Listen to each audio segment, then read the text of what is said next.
Going to the end zone. What a night, Bo Sparks. Make it 4. Shakes through a couple of tacklers. Still on his feet. Hawkins to the end zone. Unbelievable. This is Chasing the Natty, a college fantasy football podcast.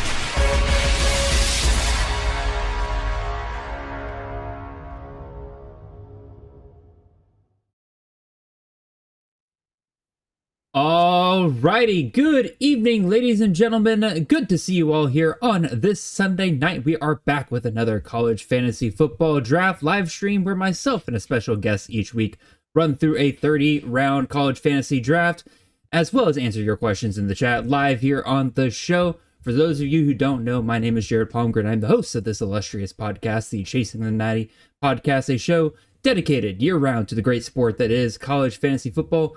Joining me tonight is a longtime member of the college fantasy community.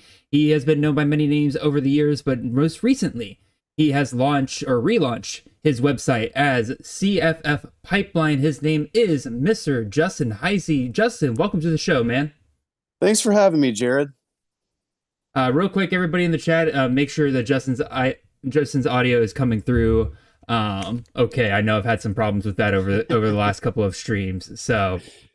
Justin, man, for those that maybe don't know, again, you're not somebody who hops on shows very often. They probably know you if they're on Twitter by your former Insiders handle at Insider CFF. You've recently rebranded to CFF Pipeline. You've been in the college fantasy space for a good while now. So why don't you tell the people who may not know you, what's your story, man? What have you done with college fantasy over the years?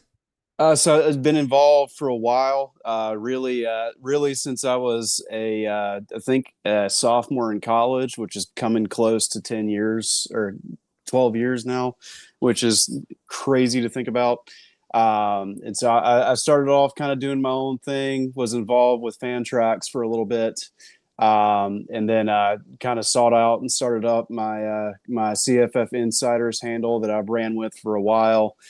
And now I've recently did the rebrand to CFF Pipeline. I was also on a podcast with Scott Bogman and John Lobb for a while as well. Love both of those guys.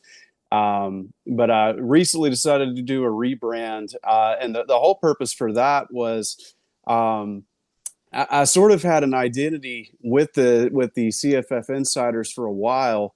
And then sort of lost the identity in that brand. It was very easy initially at first, being that guy that you can go to this page and see very up-to-date transactions with players with a whole lot of player movement.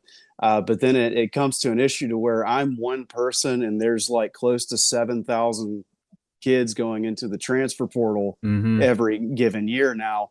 And I don't like to just tweet out movements. I like to do my graphics because that's like a whole identifier for me, is to have these awesome graphics. And it's incredibly difficult to do that when it's just you and there's so much player movement.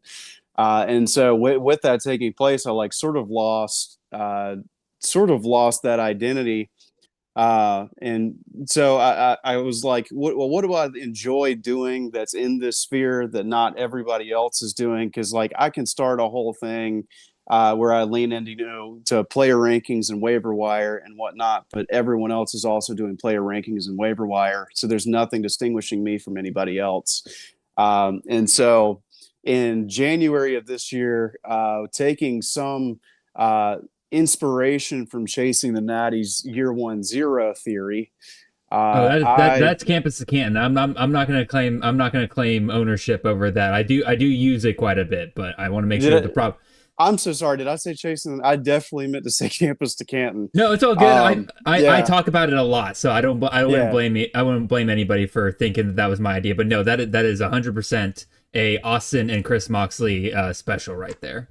Yeah, I'm. Yeah, with all due respect to them, I just misspoke. I just wasn't trying to incorrectly attribute. Yeah, Campus to Canton has the year 1-0 theory that goes well for with the receivers, and I know that there is also one that goes well with running backs too. Yes. But I had sort of set out to. I was like, I set out to try to find a different type of statistical anomaly that sort of utilizes certain metric points to measure success later on in the future. And so I ended up coming out with the breakout seed is what I've called it, which is a set of 3 different stats, and it's total yardage, total touchdowns, and total plays of over 20 yards for running backs. And it's got a pretty good hit rate on it. And there's a whole article that goes into more detail on that. And so I had a lot of fun doing that. And then in the past month or so, I released an article that had 11 receiver, or no, I say last month, this was much earlier in the year. It had 11 receivers at the G5 level that may be lesser known that we might know later in the year. And so I had a lot of fun watching a bunch of tape, putting that together, and was able to get that article put together. And I've actually got a solid hit rate on that one. And that one's really fun to keep track of as far as the G5 Hive guys, because I'll go on there specifically to watch their videos to see if the guy that I endorsed was mentioned at all. And so getting into the recruiting side of things and the projection side of things, I was like, what if I lean into that instead? Like make it more of a maybe dynasty or planning for later in the season sort of platform rather than, straight up traditional waiver wire player ranking, that sort of thing. So that's sort of where the pipeline comes in, is tying it into recruiting. And so after about, came up with a name, about 2 weeks later, I had a logo I could live with. And so here I am. And so throughout the season, you'll probably see me maybe do a couple video snippets here and there, highlighting some younger guys, or some guys that you should target early on because they might hit later in the year. Well, that's my number one advice to people when they're starting to create content in the CFF space. Obviously, you're not new to this, but it is see a need, fill a need, right? I mean, that's how the G5 Hive guys have been so successful. They saw, hey, there's not nearly enough good information on G5 or G6 now schools out there. We're going to create an entire platform dedicated to it. You see, you said it's partially CFF Dynasty, partially Campus of Canton, but it is also just, looking at guys that could break out in the second half of the year, right? That's huge for college fantasy, and trying to be ahead of the curve on that so that people can start putting these guys on watch lists early on. So when they start breaking out, you're saying, all right, that's legit. Go grab him. Yeah, very much so. And I recently did one article where, so for those that don't know, Jared and myself, as well as several other guys from either C2C or Fantasy Points, are all in a dynasty league together. And so I recently did a walkthrough, at least from my perspective, of that draft round by round. And then I'll have another one come out later this week of a different draft that I was taking part in. But we talking about the G5 guys. Justice is also in that league, and so I had to make sure to drop in that article of I had no intention of drafting this guy, but Justice is in this league, and so if I want him, I have to draft him. I can't just get him after. Yeah, no. Again, you're doing good work, and that podcast that you did with Lob and Bogman was one of the inspirations for me starting chasing the Natty. So what comes around what goes around comes around. That's the phrase. I'm sure, which is crazy because I think looking back on it now, this one's probably bigger than that one was. So commend you on that. Well, I'll take my compliments where I can get them. All right, looks like the draft is supposed to have started by now, but hold up. Okay, we're good. For some reason my stream was saying that it dropped, but it looks like we're good to go now. All right. Draft should have started by now. I'll go ahead and hit play on that, and we'll go ahead and swing on over to that page. And again, we're gonna do a 30-round draft tonight. Nothing special about this one. It is just 4-point passing touchdown, full point PPR as we normally do in best balls. No tight end premium or anything like that. It is the normal 2 quarterback, 2 running back, 3 wide receivers, 2 flex, 1 tight end, and then we go 30 rounds on that. So, Justin, you are now up at the 1-5 spot here. I have the 1-8 spot tonight. What are you looking at here? What do you look at in the first round, Justin?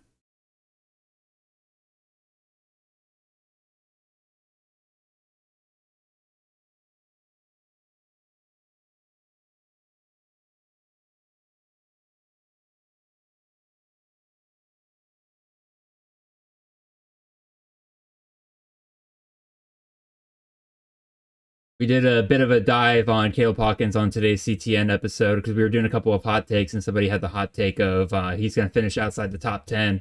And don't get me wrong, like saying any running back's going to finish outside the top 10, I don't think is always the hottest of takes because so much can go wrong, right? But at the same time, a lot has to go wrong for Caleb Hawkins. Like I did the numbers and he was averaging in his final 9 games like 34.1 fantasy points per game, like in half PPR. Like it's just something ridiculous. And in Power 4 only formats to be outside the top 10. All right, I'm on the clock here. Let me do this real quick. I haven't grabbed my boy Deshaun Bishop in a while. Let's get another share of him. But with Hawkins, right? In order for him to drop outside the top 10 in fantasy points per game last year, he would have been needing to or have less than 18.7 fantasy points per game, which by the way means he would have to lose about 45% of his production from last year. I understand he's jumping up in competition. That's a lot. Like even in the worst case scenario, it's hard for me to see him finish outside of that unless he gets injured in some way, shape, or form. So a lot of people think about the ceiling when it comes to Hawkins, but I actually think he's one of the highest floor plays you can get at running back.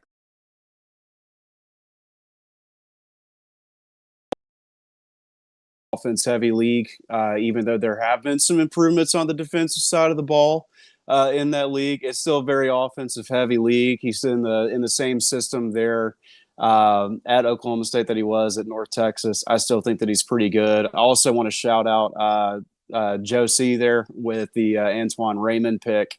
And with our dynasty drafts, I've taken a good bit of Aiden Gibson in terms of dynasty. And I looked over Rutgers' schedule. They have an incredibly favorable schedule for Raymond to produce a whole lot this year. So wanted to shout out that pick. I like that pick a lot. It's not as favorable as it was last year, but I think he'll be fine regardless. Like to me, I don't think we should ever overthink a guy that finished, top 10 in running backs last year. If he's returning to the same system, same offensive coordinator, relatively same schedule, like in terms of the same conference and everything, we don't need to overthink.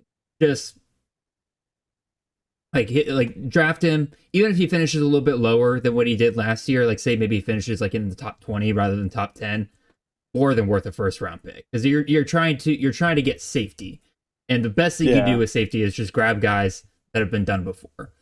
Before I make my second round pick here, I do want to remind everybody that again, this is a live stream draft.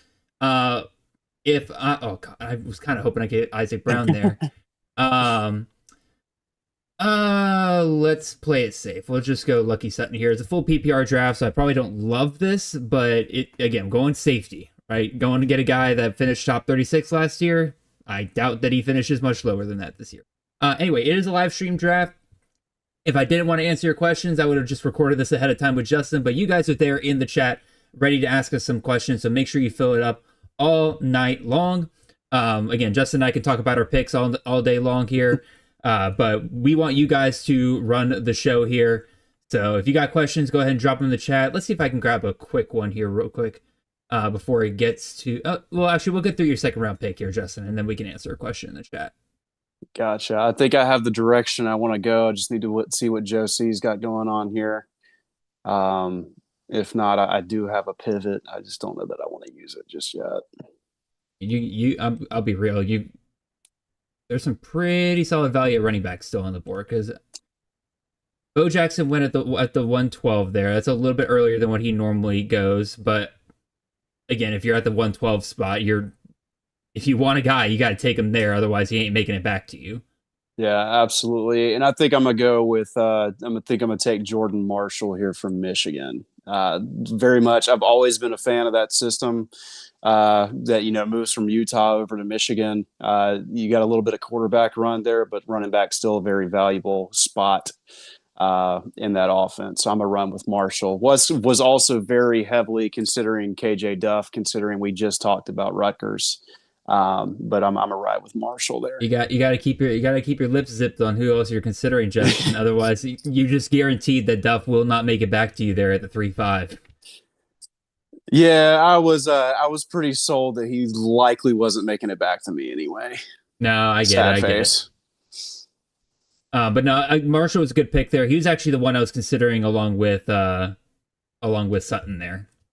Gotta love that level of validation there, Jared. At least if we're wrong, we're both wrong. Exactly. Well, and there goes Duff. And Alan, I know for facts in the chat, he is definitely he definitely made sure to grab him before you put him in the third round. Let's see questions in the chat. Just to make sure I didn't miss anything near the beginning. Nope. Looks like we're good there. All right. Where's the first? There we go. NCW Omega 6158. He says, "What is your opinion on Steve Angeli? I saw Eric Froton took him in the 14th round of the Kings Classic, so he seems pretty high on him compared to ADP. Justin, what's your general thoughts on Steve Angeli?" Well, I mean, you look back, and so for starters, Syracuse was just miserable without him. And I believe that he was a top either 10 or 15 quarterback in terms of fantasy football last year before he got injured. And then the fact that he's come back, and I love Amari Odom, and the fact that he's pretty much beaten out Amari Odom for that starting role, I still think I'm fairly confident that he's going to produce at a high level there. Yeah, he had a rough start. I think what do they have? Tennessee first game of the season? Yeah. That wasn't super great, but afterwards, like, a 20-point game and then the 44-point game was pretty insane. Definitely kind of showed that they were going to be willing to ride him like they were Kyle McCord. And yes, through week 4, he was a top 20 quarterback through that point. Again, partially heavily built upon that 44-point week performance. Good Lord, can't speak tonight. And as a Clemson fan, I sure did not have a fun first half watching us get picked apart by Steve Angeli. Of course, it was against Clemson that he had the no contact injury that put him out for the year. But man, that was not a fun half in my household. Yeah. Let's see, PPR. I'm thinking I'm gonna swing Amari Thomas right here. There you go. I mean, that's a good value. He was going in the second round earlier this offseason. I think he's perfectly valued here in the third round. I do think there's a little bit of worry with the fact that so much of his production came when the wide receiver 2, Stephon Johnson, went down, and that's when he really took off. And so now they got Trent Walker. There's some worry that Amari Thomas isn't going to quite get that treatment that he was getting in the second half of last season. But third round, I think that's more than worth the risk there. Yeah, it's a very, very heavy running back, very light wide receiver. So I think, if it's either now or never, if I'm going to hop on him. And so of the guys on the board, I think that's the guy I like the best. I like a couple of these other guys, but there's some schedule concerns I have for some of these dudes. No, for sure. I am on the clock. I just realized I should probably make a pick here at some point. Let's see. Running back, nothing really fell to me here. I guess I could. There's one guy I could probably reach up for here. This is one of those times where I've done enough of these that I'm starting to consider, like, okay, do I want to take the guy that's actually next in my rankings, or I don't want to grab a share of a guy that, like, I haven't grabbed too much of? Yeah, we'll grab a share. I haven't grabbed a ton of shares of Mekhi Hughes, and he usually goes here in the third, fourth round area, so I'll just grab him before, Joe or somebody grabs him off the back end of the round here. Well, if you're looking for vindication, I did also consider Hughes at this spot. So. We're just in sync tonight, Justin. This is great. Yeah. So it seems that we're kind of aligned in our rankings, which either bodes well for both of us or poorly for both of us. I think we'll find out. We'll find out in the season very, very quickly. What's the old saying? Misery loves company. If we're both wrong, we can at least just be texting each other all season and be like, "Oh man, we thought we had him. We thought I had it right." Got some more questions in the chat here. Jordan Aaron, oh God, I can't pronounce anything today. Aronowitz. I'm sure I nailed that. Sleeper flex running back. You thinking of grabbing CJ? He says CJ Martin, but I'm pretty sure he means CJ Miller of Toledo. Jordan, if you've watched me long enough, you know that I love CJ Miller. He's definitely one of my guys this year at running back. I'm really in on him at Toledo this year. I think he can absolutely pop off.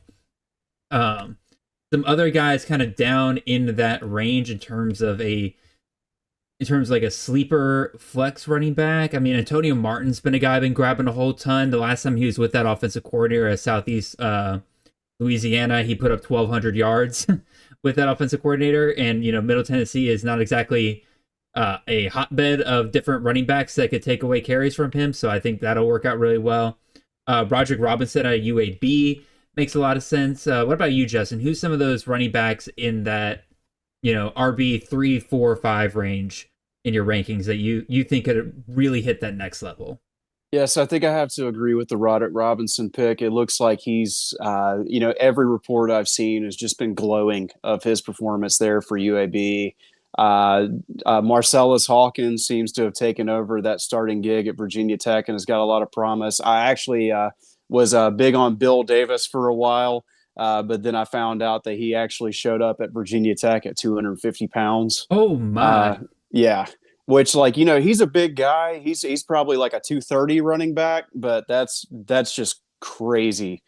You're just like a fat linebacker at that point. Oh, Joe. And so I also like Marcellus Hawkins and Rodney Nelson at Miami, Ohio. If we want to stick with the FCS to FBS guys there with the CJ Miller move.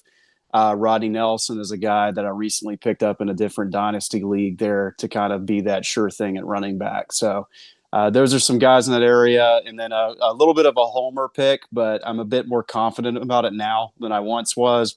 Gideon Davidson seems to be the guy for Clemson this year. So I was worried about Chris Johnson Jr. taking over, but it seems that he's going to be a specific package, more scat type guy. So Gideon Davidson, I'm a bit more confident in than I once was. No, I've been in on Gideon Davidson this year as well. I've been drafting him a ton as like a bench running back, and I agree with you. I love the reports that are coming out there. By the way, John Lobb says hi. He says long time no see. What's up, John? Love John. Oh, love John to death. Dude, we got to celebrate his 60th birthday at the expo this year. It was an absolute blast, dude. Yeah, I think I saw some pictures. It seemed like a good time there. Yeah, I love John. John's one of those dudes that if you got a problem with John, I just don't get it. No, for real. Like, I promise you, if you got a problem with John, you are the problem, most likely. Yeah, most likely we have issue with you. Let's see. I think I'm liking the value at receiver more than I am at running back at this point in time. So I think it's going to be darkest before the dawn here. We'll go with Chris Don from Texas State. There you go. That's a good pick. He definitely turned it on towards the end of the season. And quite frankly, what do you have? 2 touchdowns last year? What's the likelihood he only has 2 touchdowns again this year, dude? Yeah, touchdowns is like all luck, really, when it comes to receivers. And sometimes you just get the one guy that's just like it just didn't pan out for him to score. And that is not always something that happens. Who's the JMU receiver a couple years ago where he had like 5 touchdowns in 2 games to start the season, and then he didn't score another touchdown the rest? Chris Thornton. Yeah. Oh my God, that was one of the most brutal fantasy things I've ever dealt with in my life, because like he scored 5 touchdowns in those first 2 games, and I thought I had an absolute winner, and I played him for like the next 3 or 4 weeks afterwards and just got nothing out of him. And then another player that had a little bit of that issue was Andrew Armstrong at Arkansas. I think he ended up ended the year with like 60 something catches and 1 score. Mm-hmm. And it happened like week 11 or something like that. And then the next year he bounced back and of course had like 10. Touchdowns is always a luck of the draw, especially at receiver. So I'm sure that luck will swing his way, at least for the sake of my $5 in this draft. I hope that it does swing that way for him. Hey man, you got a lot riding on that $5. Yeah, it's I might lose my house if I don't cash in on that $5. So We got a question here from Mark Reagan. Says, how close are LJ Martin, Cam Cook in PPR? Less of a gap here than most. Cam Cook's one of the hardest guys for me to rank because the upside is absolutely insane. Like we saw what he did last year at Jacksonville State, and then obviously he goes to a really great system with Rich Rodriguez. But the issue is we've seen him in the Big 12 level before, and quite frankly, it didn't really work out very well. If you want my raw projections has Cam Cook by a pretty decent margin, almost 200 total yards, actually. Just because of the system he's in and what he was able to do last year. And in terms of touchdowns, he actually outproduces Martin by about 7 touchdowns. Like I said, Cam Cook's upside's absolutely immense. But in terms of how I actually treat them, I probably have about a 20, 30-ish% confidence discount on Cam Cook. So just doing some quick math here real quick while you're making your pick here. So I'd say, let's see. Yeah, I'd say in that case, probably Martin is ahead of Cook by about 150 yards. And then touchdown-wise, I actually think, Cook is still beating Martin, even with the confidence discount, by about 2 touchdowns. So what about you, Justin? How much do you separate Cook and Martin? I'm a big trust the system guy. You know, he is seeing that step up in competition, and I'm not gonna lie. Before last season, I did not have a lot of faith in Cam Cook to produce based off what we saw him do at TCU, because he came into the season with TCU with a lot of hype, and none of that came to fruition. But of course, at Jacksonville State last year, I believe that he led the nation in rushing yards. So that was a very good year for him, and he is continuing in that sort of system at West Virginia. And so I do like the promise of him more than I like the promise of LJ Martin. I think that I like Devon Achane that BYU just added as a true freshman there. Oh, yeah. I've seen a lot of praise for him. Not saying that he's going to come in and, take over everything from LJ, but I could see that. And Salisi also cutting into that a little bit as well. Another thing is we also know that even if Hawkins is a huge presence in that offense, that Cam Cook can still produce with a heavy rushing quarterback. Because we just saw that with Caden Creel there at Jacksonville State. So I'm going with Cook over Martin. For me, I'm pretty confident between the two of them. That doesn't mean that I'm right, but I'm pretty confident that I would take Cook over Martin. Not that either's a wrong move. That's just the move I would make. Yeah, I think, oh, wow, Dylan Jones going higher and higher in drafts. Well, I don't know if you've seen Jared, but he is the Kejuan Lacey at LSU this year, at least from what I've seen people say. I mean, like, again, they've been pretty clear recently that, like, he if there's gonna be one, it's gonna be him. It sounds like Durham's the odd man out. Barry's gonna get his role, but Jones, like, we saw it in the spring a little bit that he was getting some praise, but we were all sitting there like, well, Durham and Barry wouldn't have stuck around if they weren't going to get a shot at getting the RB1 role. So kind of like, let's see how this plays out. And by the time fall rolled around here, that drum beat was still being pretty consistently produced. That Dylan Jones is the RB1 here at LSU, and as we've seen, as you mentioned, it's a Lane Kiffin running back between Kejuan Lacey and Quinshon Judkins and all of them. You got to start taking them now. Round 5's the highest I've seen him go. I've been taking him around like the round 9-10 range, but I guess that value is about to quickly evaporate as we get closer to the season. Yeah, I mean, it's only dumb if you're wrong, right? True. I can remember several years ago where somebody had took Eno Benjamin in the 2nd round, and we were like, who even is Eno Benjamin? And then, of course, he went on to have a stellar season that year and became a household name. So it's only a bad decision if you're wrong. All right, I'm nervous. Oh, we're good. All right, I finally get a share of Kamario Taylor. I was like, holy crap, do I have a chance of getting a Kamario Taylor share finally? He's been going like round like 4 or 5. It feels like in recent drafts, and I just can't take him up there. But I'll happily take him here in the 6th, and then just kind of roll with what quarterback falls to me from there. Yeah, in hindsight, there would have been no chance of this happening, even if he did portal out. But I was like wishing that he'd portal and that Dabo Sweeney would give him a call. Apparently, quarterback wasn't even in the cards for him. But man, I love me some Kamario Taylor. I thought the rumors were that if they were going to consider one, it would have been DJ Lagway.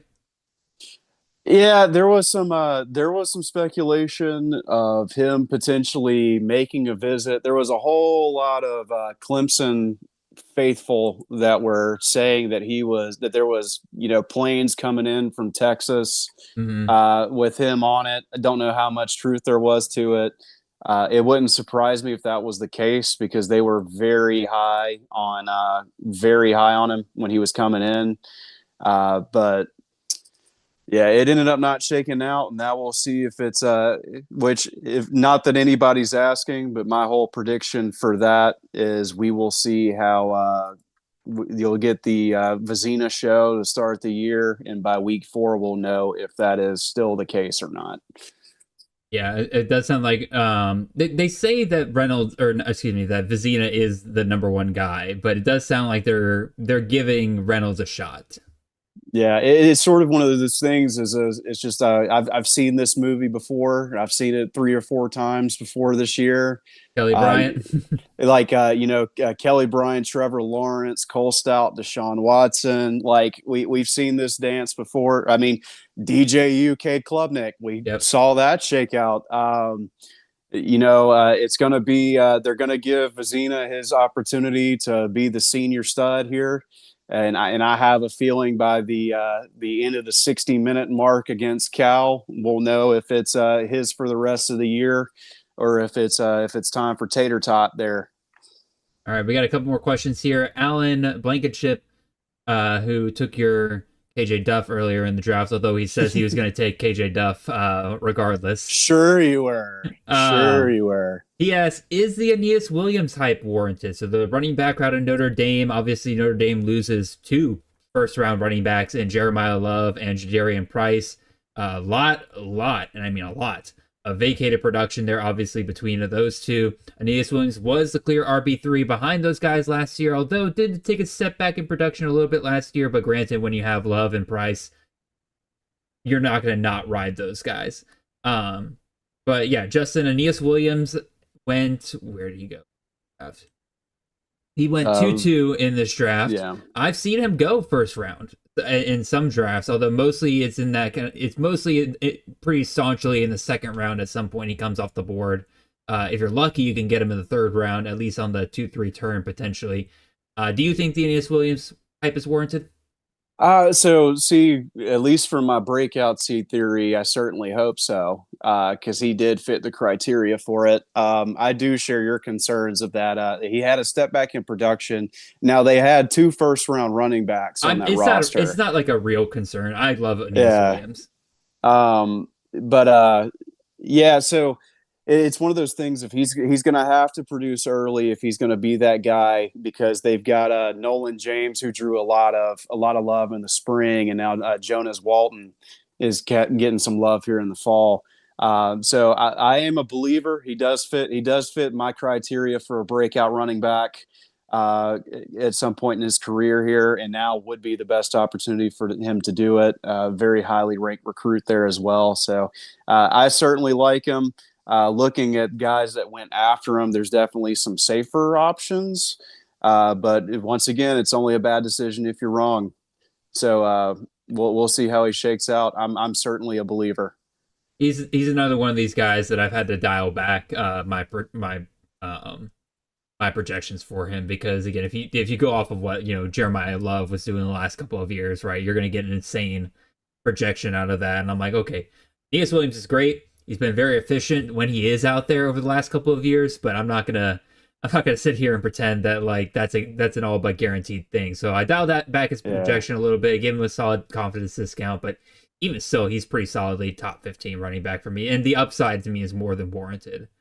Yeah, and that the dip in the like if you think about who he was behind at this point in time, like you got both of those guys that were ahead of him ended up being first round picks this year. Oh yeah. So that's got to be taken into account there. With he had a step back, maybe a little bit of a step back, but maybe it was warranted given who he was behind. So, Oh, but yeah. he should be that top dog. He's definitely the old man in the room now. So we'll see how he shakes out. I'm certainly a believer in it. I am trying to figure out what I want to tackle here at this next pick. I've got multiple positions. Really, actually, I'd say multiple position. Every position, I think there's value on the board right now. And so like, there's not like it's hard for me to sit here and say like, all right, I only got 2 picks within the next. Well, I guess not many coochie.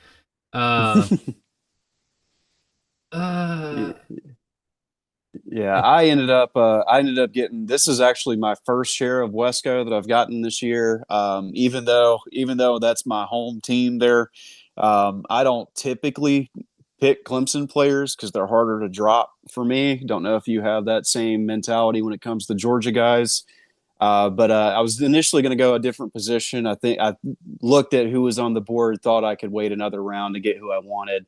And I think that you can do no wrong going with Wesco or Moore if you're picking a Clemson player. I think with that Chad Morris system, that either of those guys are going to produce well for you.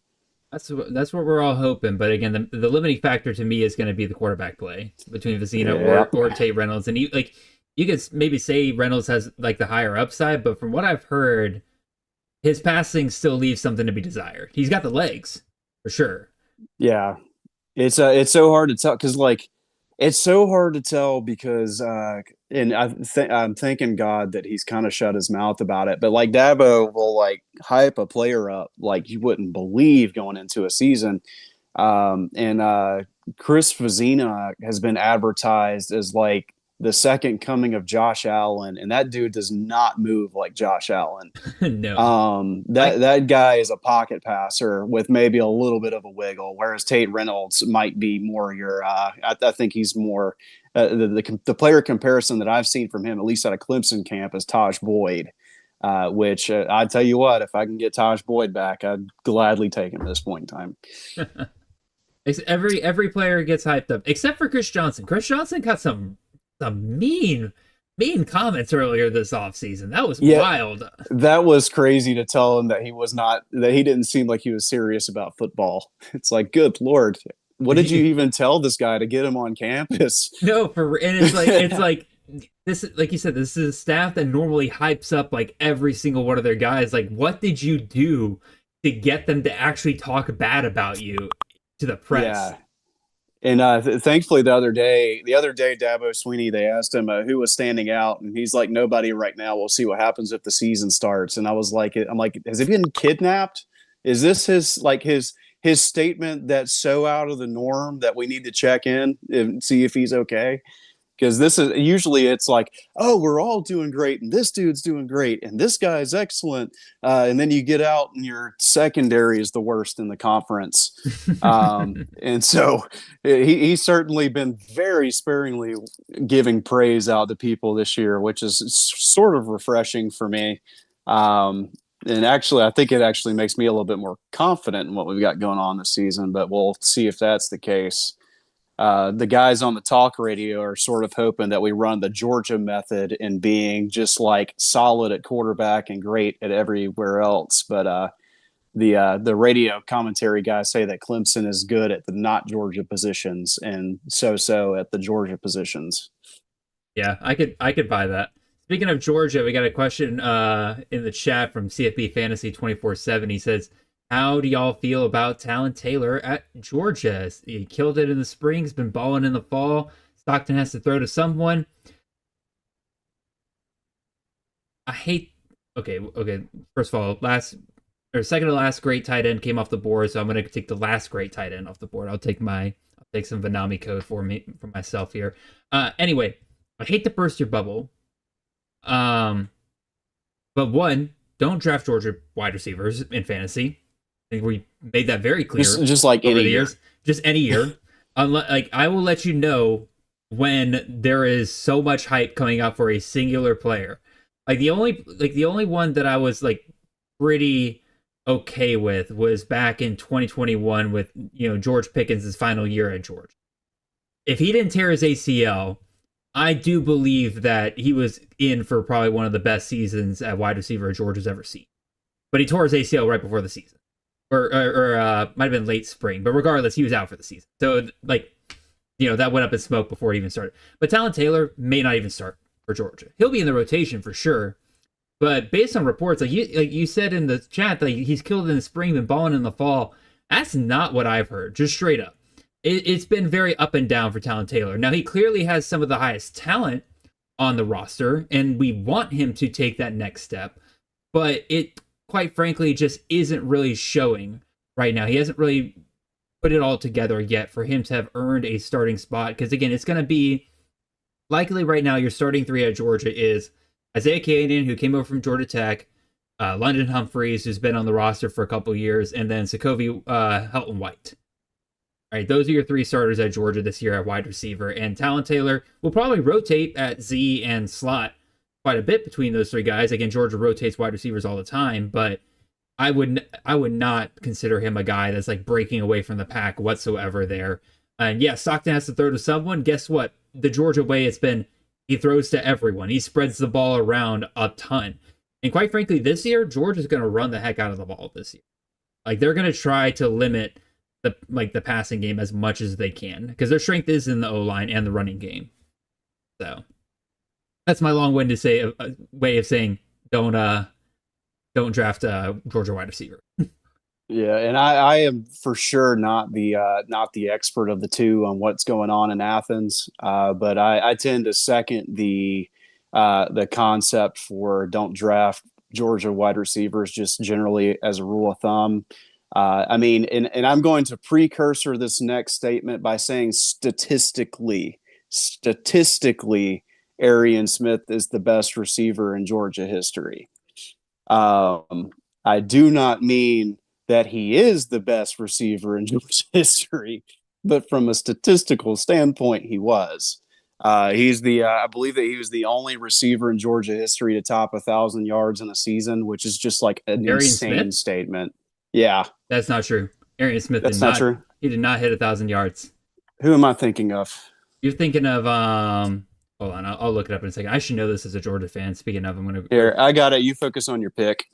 Yeah, I just went Trey Richardson here, wide receiver at Louisville. He was the last wide receiver that I had still in my queue here because Roebuck, Miller, Strong, they all went off the board. I'm like, all right, well, I'll grab Richardson. Alan made a comment in the chat about the Roberts pick. This is a great double tap here by Justin Nottingham. I mean, Ashton Gray and Jamal Roberts here to go along with Buckley and Shepard. That's a really, really strong running back room that he's put together there. In fact, I probably need to shore up my running back room a little bit I think, because it's been, good God, 6 rounds since I've taken a running back. Granted, I started off with 3, but I usually like to get to the 15th round, and I already have like 7 of my 10 running backs that I'm going to take. Okay, so update. I don't even know who the heck I was talking about when I started that sentence, because apparently it's Terrence Edwards. And Terrence Edwards. Yeah, Terrence Edwards had 1,000 yards. Yeah, I don't know. AJ Green didn't even hit 1,000 yards at Georgia. Like that. Yeah. George Pickens never hit 1,000 yards. Like, again, our wide receiver history is terrible. It's so like bad. AJ Green didn't. I would say Brock Bowers didn't, but topping 900 as a tight end is just insane. That's pretty Hines Ward didn't. Yep. Malcolm Mitchell didn't, which he had a fairly solid NFL career. Tavares King didn't top 1,000 yards. That's another good one.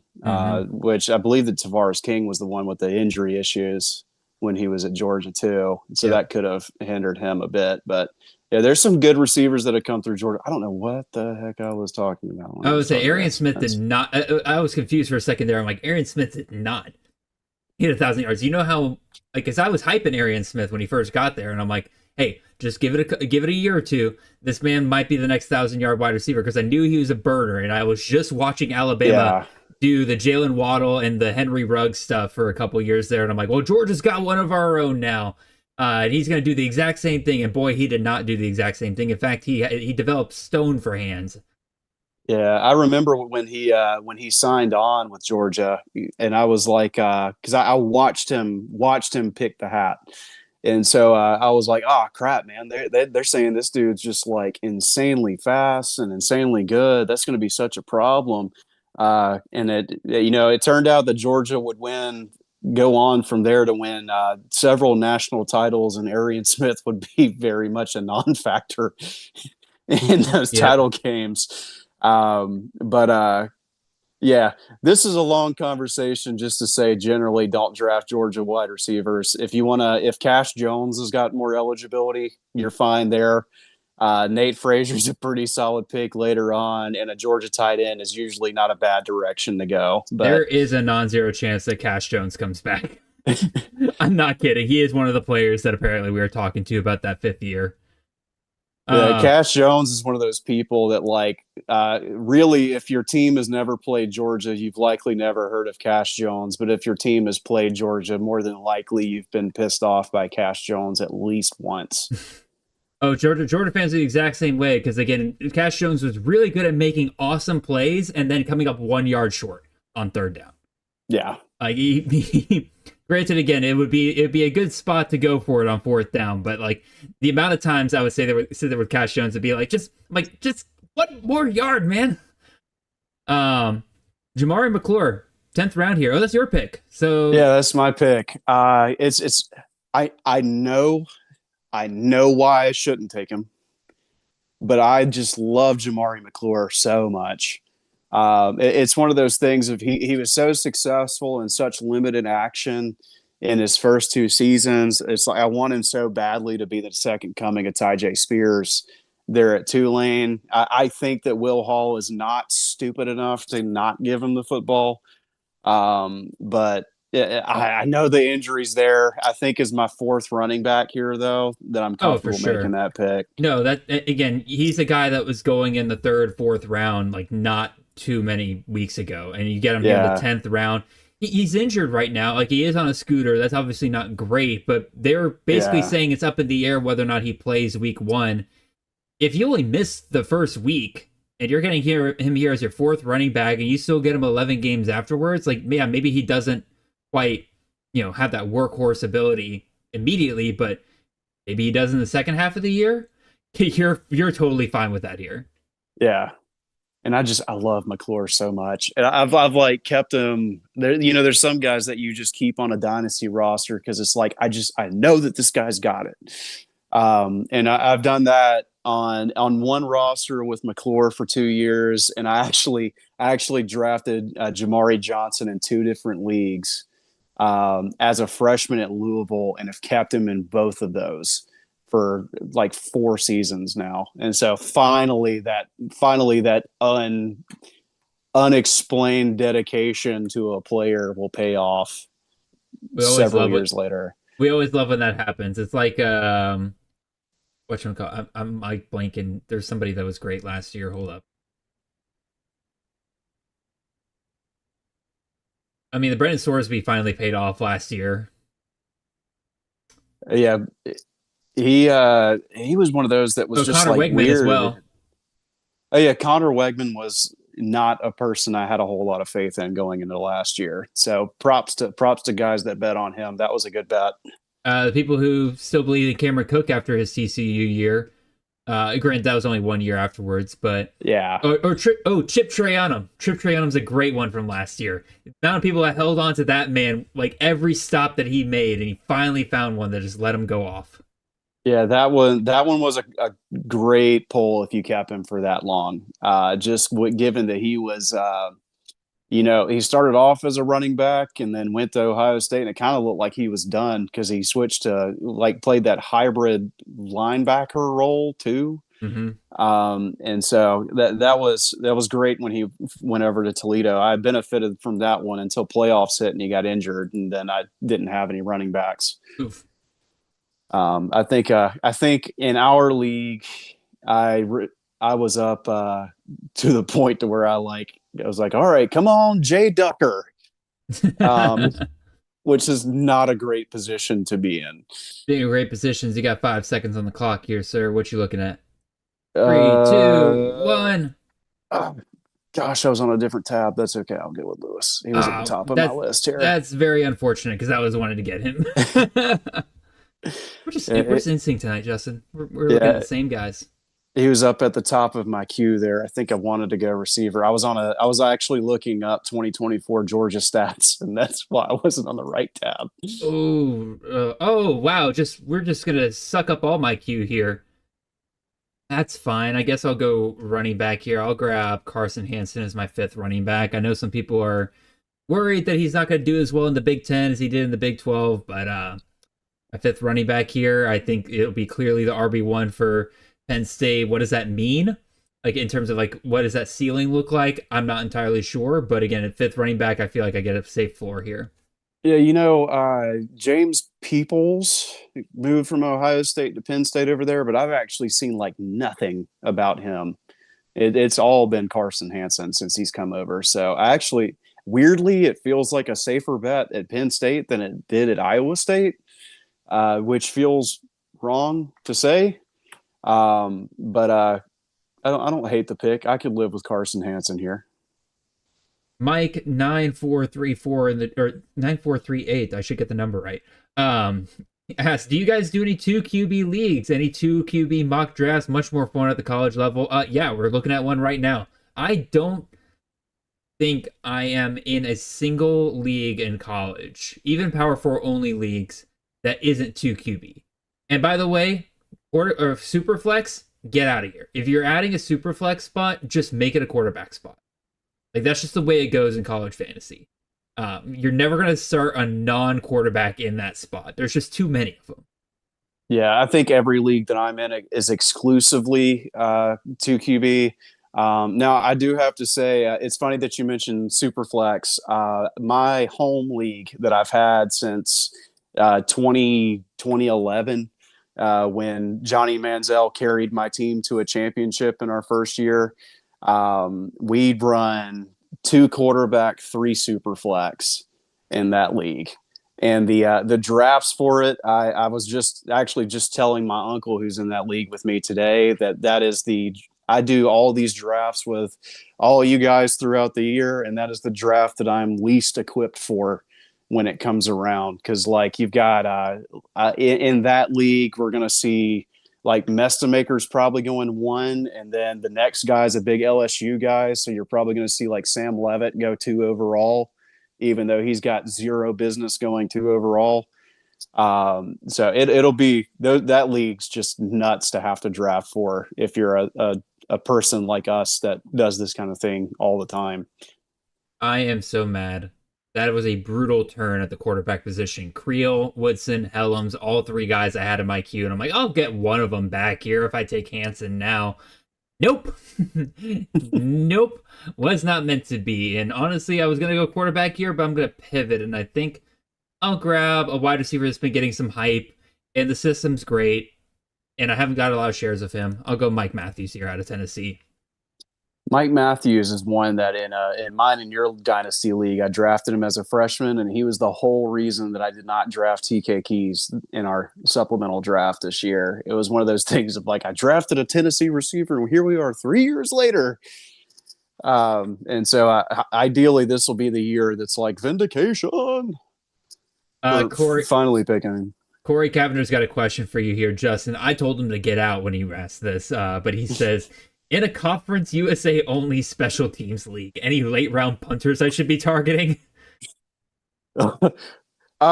If you wouldn't mind, let me circle back. It's a joke. Corey's messing with us at 100%. Man, it's funny because there are actually leagues that do punters, and I think that I've seen like 1 point for 10 punt yards or something like that, which is just like, oh man, I'd love to have like freaking Kentucky's punter. Yeah. No, you're drafting Iowa's punter 101 every single year. Oh yeah, I would not endorse a single Iowa player unless he's a special teams player. Those special teams Iowa guys, if you had like kick return only dudes, whatever white receiver Iowa's got on that roster that year is probably going to be pretty darn good. I believe it. Let's see. I'm gonna go CJ Bailey here. I like CJ Bailey. Grabbing your third quarterback. I would be careful with those bye weeks because I think both Alejandro and Bailey have double bye weeks. Ugh.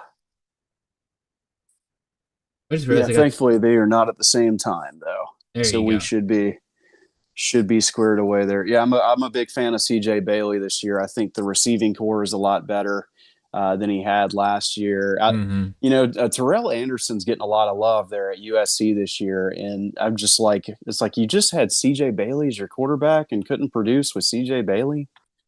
Yeah, it is kind of weird. Same with I guess people were liking Noah Rodgers at Alabama before he got hurt, and it was just like, he's a good stopgap wide receiver, but it's pretty clear that he doesn't live up to the 5-star billing he came out of high school with. Yeah, I was also sharing that skepticism when it came to Noah Rodgers. It's like, really, that, like, in your receiving room, that's the guy that's getting the attention. So yeah, I wasn't a big Terrell Anderson guy. I think they got Dozier Davis there. They got JoJo there. That's looking pretty good. JoJo, CJ Bailey, and Davian Gauss apparently all played Pop Warner together. So that'll be an interesting thing to see this year. Not that Gauss is going to take away from Duke Scott, but. Real quick, we got a quick question here from Alan. He says, in the QB coin toss competitions, who do you like at Bama, Rutgers, and Vandy? I don't think it really matters much at Rutgers. I say Sarase is probably the one I lean towards right now, but I think regardless of who's there, you're not going to get a ton of CFF production there. Vandy, it doesn't matter if Berkowitz starts. Jared Curtis will be the starter by the end of the season. He's the one you got to keep your eye on. Because again, that level of talent at Vandy is just something I think that could produce some fun CFF results. And then Alabama's the big one. I'm still leaning towards Keelan Russell. I would have taken him here in the 13th round if he made it back to me here. But Alan, you asked the question and you went ahead and took Russell, so clearly you're locked in on that one. Justin, do you agree with those assessments? Yeah, so I will begin my answer with saying if you are in a position to where you're having to take a Rutgers quarterback, you've messed up somewhere. There was a series of bad decisions that has led you to this point in time to where this is what you're considering. But Sarase is probably the one that I go with there. Everything that I've read about the Vandy situation has been Jared Curtis. So I'm pretty confident in that pick. And I think that you are going to see Austin Mack start the year off at quarterback for Alabama. And I believe that Keelan Russell is going to be the starting quarterback to end the season. And I think that could easily be something that happens by week 2.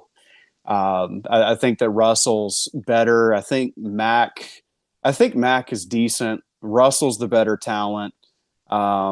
But we'll see what that looks like, as time goes on there. You were on the clock, by the way. That was my bad. You're good. You good with Jackson Harris, or you want someone else? No, he was in my queue. Okay, cool. Yeah. I'm going to end up being forcefully put on auto pick just from my auto picks. Real quick, I want to apologize to everyone for the just loud noise that just came across. Unfortunately, again, I'm not sure what's going on with my audio, but I had to record just my desktop audio rather than the Zoom calls audio. And because of that, I get weird noises that come through every once in a while. And that noise you just heard was my fiance finally beating a boss in the video game she's been playing. And that was the achievement noise coming through. So my apologies to everyone for that loud noise coming through Justin's monologue there. But everyone give a round of applause to my fiance for beating that boss. Well, I think after your pick, you would be doing us all a disservice if you didn't tell us what game she was playing in which she defeated this boss. So she is playing Cult of the Lamb currently. Gotcha. I don't know if you play Cult of the Lamb, shout out on the chat. If not, I understand it's not exactly a super mainstream game. Yeah, there's always one person that wants to know what the game was. And so I'm sure that there's probably at least one person in the chat that's like, oh my gosh, I can't believe she did that. No. We do have one person in the chat wondering, and that is Mike, asking, how can Jeremiah Smith be the top pick, but Julian Sayin is ranked outside the top 20 quarterbacks? It feels like one of those can't be true. Which is it? I can tell you exactly how it can be true, Mike. Just look at last year. Last year, Jeremiah Smith was wide receiver, what was he? Wide receiver 9. And he is the top pick this year because he's the safest floor, even among the top 4 returning wide receivers from last year. Meanwhile, Julian Sayin is quarterback 46 last year. And on a per game basis, he was even lower than that. Yeah, here it is. He was quarterback 62. Literally last year is how Julian Sayin could be outside the top 20 quarterbacks and Jeremiah Smith still be amazing. Yeah, it's one of those things. If you go back and look last year, so Julian Sayin threw for 3,600 yards. Jeremiah Smith was on the receiving end of, roughly 1,200 of those yards. So when you have one guy kind of dominating all your targets like that, him and Tate did very, very well respectively, but beyond that, there was not much going around. And then in addition to that, there's not like a ton of rushing upside for Julian Sayin either. And so that's where that comes into play at is just because your wide receiver 1 catches a bunch of passes doesn't mean that Homer pick time. I've been bad tonight about paying attention to when I'm on the clock. That's been my bad tonight, y'all. Anyway, you're saying, Justin? Just because your wide receiver 1 catches a bunch of passes does not equate to a good quarterback play. Early Jalen Rayner was not the best, but Corey Rucker was still productive. So exactly, that's how that goes. And this year, from what I understand, there are not a lot of Ohio State people that are big believers in Brandon Ennis generally. No. And so there's probably even better reason for him to be number 1 this year. I typically, even if I had number 1, would have probably went Lacey. And it's just because I like to go running back early, but I don't blame anyone for taking Jeremiah Smith that early. Yeah, and I think it's almost like the opposite direction as well. Like if you have a quarterback that you're projecting for a lot of passing yards, you better have a wide receiver. Yeah, tied to that quarterback in some way, shape, or form. Which is, again, going back to the Steve Angeli question earlier in the chat. We talk about it on CTN tomorrow as well. We draft Steve Angeli high because he could throw for 4,000 yards, but who's on the receiving end of that? I think we might have gotten our answer with this, 5th year option with Justice Ross Simmons returning there. I've been big on Amari Hatcher returning this year after missing all of last year, and he was kind of getting some hype in the spring. I know some people are in on Cole Weaver, but Justice Ross Simmons is going to come back into this room, and he's the veteran of this room. He's been in the system for 2 years now. I'll tell you what, he little boyed Clemson. He certainly did. I think a lot of us were sort of banking on Calvin Russell until he's done, I believe, for the year. That is true. And so, I think Justin Ross Simmons might be that guy, and we might all be undervaluing him. I've been trying to draft him a little bit more towards the back end of drafts right now. Not that I'm in a ton of drafts here this late in the season, but especially if I'm already in a redraft that's kind of nearing towards the end, I'm just kind of scooping up JRS towards the end just to see what he can do. Yeah, that's a very good flyer pick with a ton of upside. Good offense. I dig it. I think we might all be sleeping on him a bit. All right, y'all. Again, appreciate all of you guys in the chat so far. We're roughly halfway through the stream, so I do want to throw out to you guys that if you have not already, make sure you hit like on the stream. Also, if you hit that little share button and send this to 2 of your college football buddies, bring them in. We love talking college football. We're talking college fantasy football, obviously, but we're just here to have a good time. We all love the sport. There's also that little button down there. I think it says hype. I can't remember if it's there during a live stream, but if you hit that button, that boosts us greatly and puts us in front of the eyeballs of people who might be interested, and it helps out the channel quite a bit. It's free. It's easy to do. So go ahead and do that. And then also keep the questions coming. Again, the chat, the more questions in the chat, the better it is going to be for us afterwards. You would be surprised how much the number of comments and questions in the live chat helps boost the stream afterwards. So if you guys can keep that rolling all night long, that would help us out a ton. So, Justin, we are entering the back half of the draft here. You have, let's see, I count 5 wide receivers, 5 running backs, 3 quarterbacks, and 2 tight ends already. Mm-hmm. What do you typically, what do you usually finish with a best ball draft like this? So I tend to go for somewhere around 5 QBs. And then I do 5 QBs, 3 tight ends, and then the rest I try to even out between the other 2 spots there. The margin for error, running backs and receivers can get hurt on a dime. So you need to have backup options. And then I like to have 5's a good round number for me at quarterback. I tend to like, with any league, my general rule of thumb for quarterbacks is starters times 2 plus 1. So if you're starting 2, you multiply by 2, that's 4, and then take 1 more. How does that work with flex? So is it like wide receivers, if you have 2 flex spots, you do 3 wide receivers plus 2 flex, times that by 2, and then plus 1, or? That's the only position I have any mathematical formula for is quarterbacks. Okay, gotcha. But so that's how I usually run my quarterback. So if we're starting 3, I usually take like 7. But in this case, we start 2, so I'm gonna roll with 5, and then split the rest evenly there between running back and receiver. I did take a second tight end. You never know how bad you've messed up in a league until you take a really good first tight end and then wait on your second guy, and then all of a sudden your second guy just sucks out loud.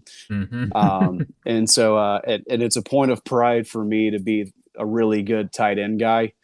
And so I went ahead and went with Peter Clark here, especially because I've got a guy that I really like at receiver that I can probably wait another round or 2 on to grab. And if he gets taken before, then I will be very sad.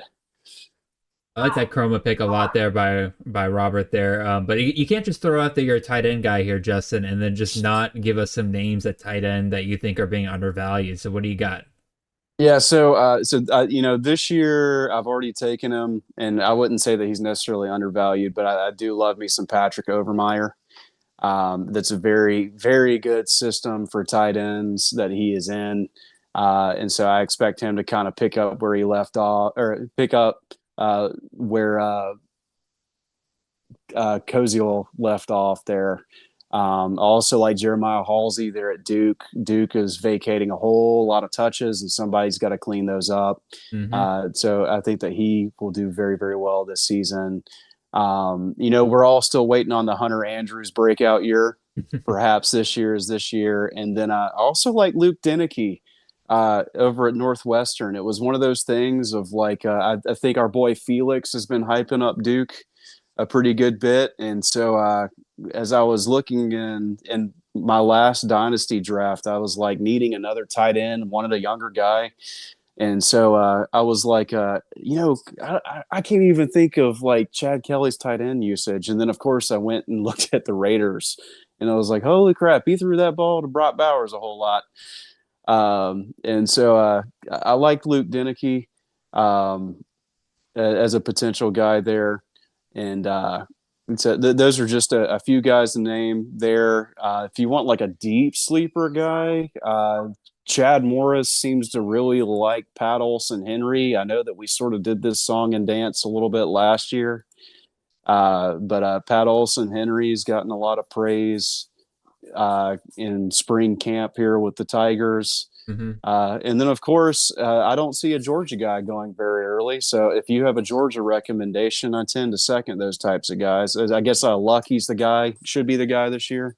It's like 4 different guys. I kid you not, dude. Georgia's like I said it, like we said it years past before, but like truly this year, Georgia is so loaded at tight end, it's ridiculous, and to the point where I can't recommend any of them because it could literally be any of them that pops off week after week. Oh, like, and then sorry, go ahead. No, you go ahead. You got a name? freaking all name team, as well as could be a really good late guy, is Vander Plug at NC State. He's real plug and play. Oh yeah. I've made that dad joke about 100 times in regards to him this year, and I'm not going to stop anytime soon. Nor should you. But yeah, he's a guy that I like, and I've liked what I've seen out of camp too. He's put on weight, but in a good way. And so there's a lot to like about some Vander Plug if you're going real deep into a draft like this one that we're doing here, or if you do your Marianas drafts. That's another guy super late that you could grab. That's pretty good. We cannot start a Marianas draft this late in the off season. You cannot go 60 rounds deep. You do whatever you like. We'd have to do like an hour per pick. Like again, a 4 hour pick, it just would not happen.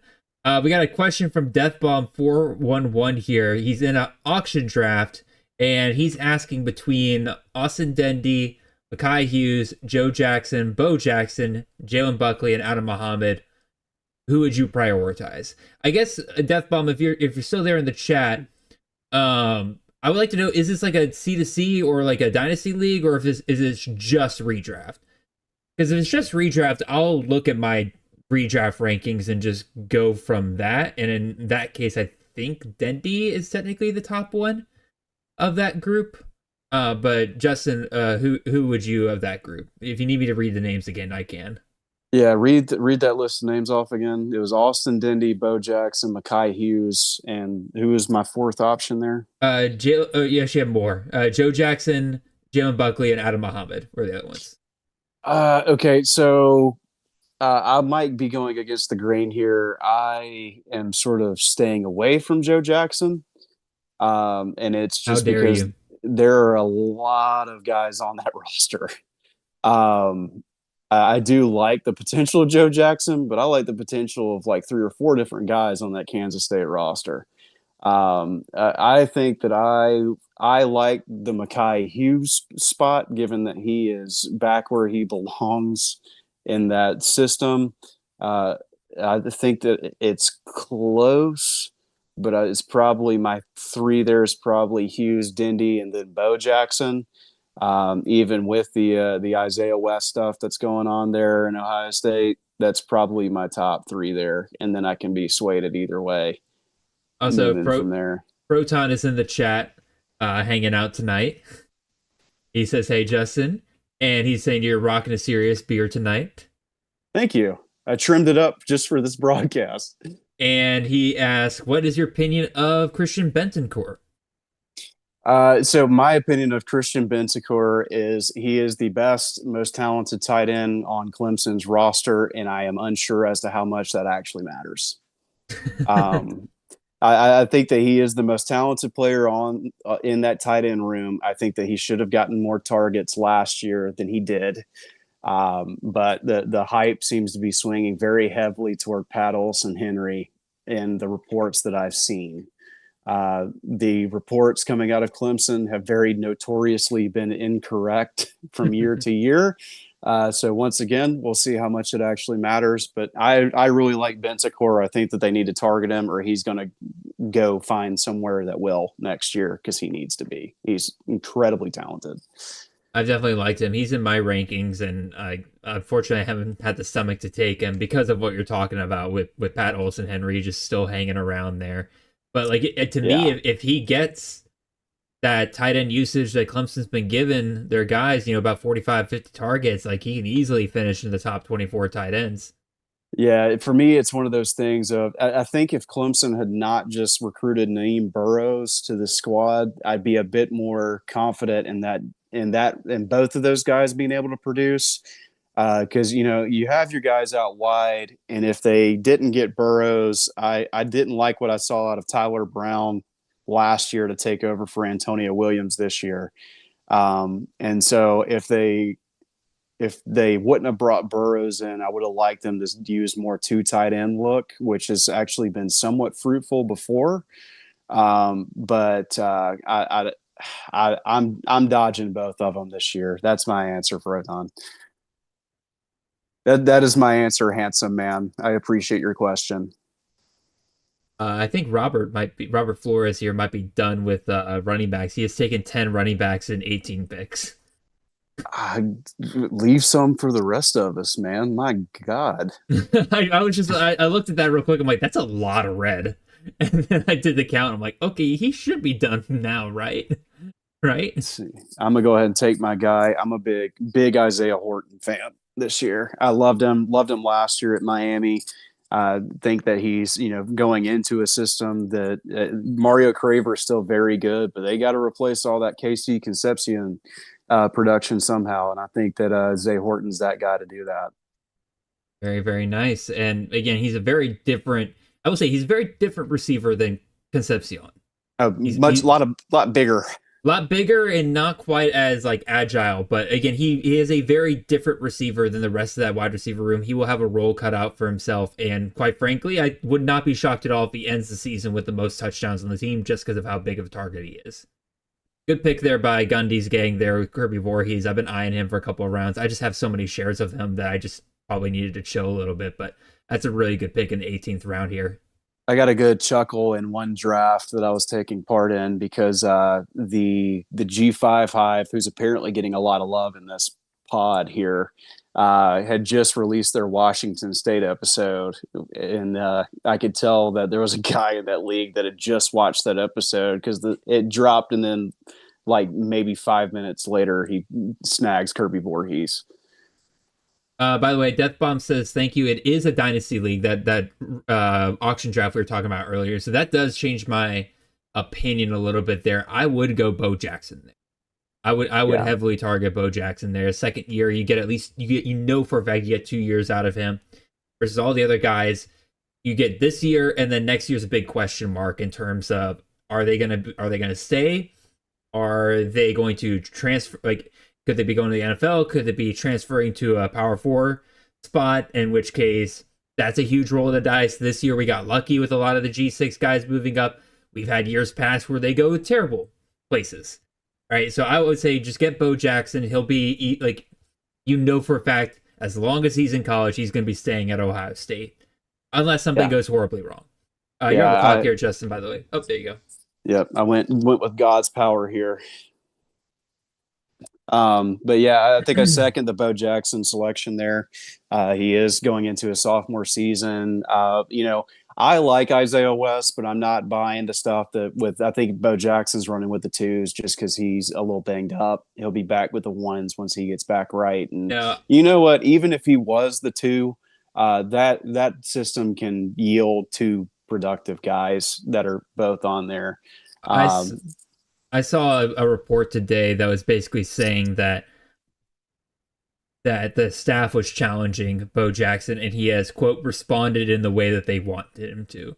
So gotcha. It feels like it was a coaching maneuver. It was not an actual indication of, who's actually, because again, like, this is what I told people when it was first coming out. I'm like, guys, trust what you saw last year. Bro had over 1,000 yards as a true freshman for an Ohio State team that could normally run whoever they wanted at running back.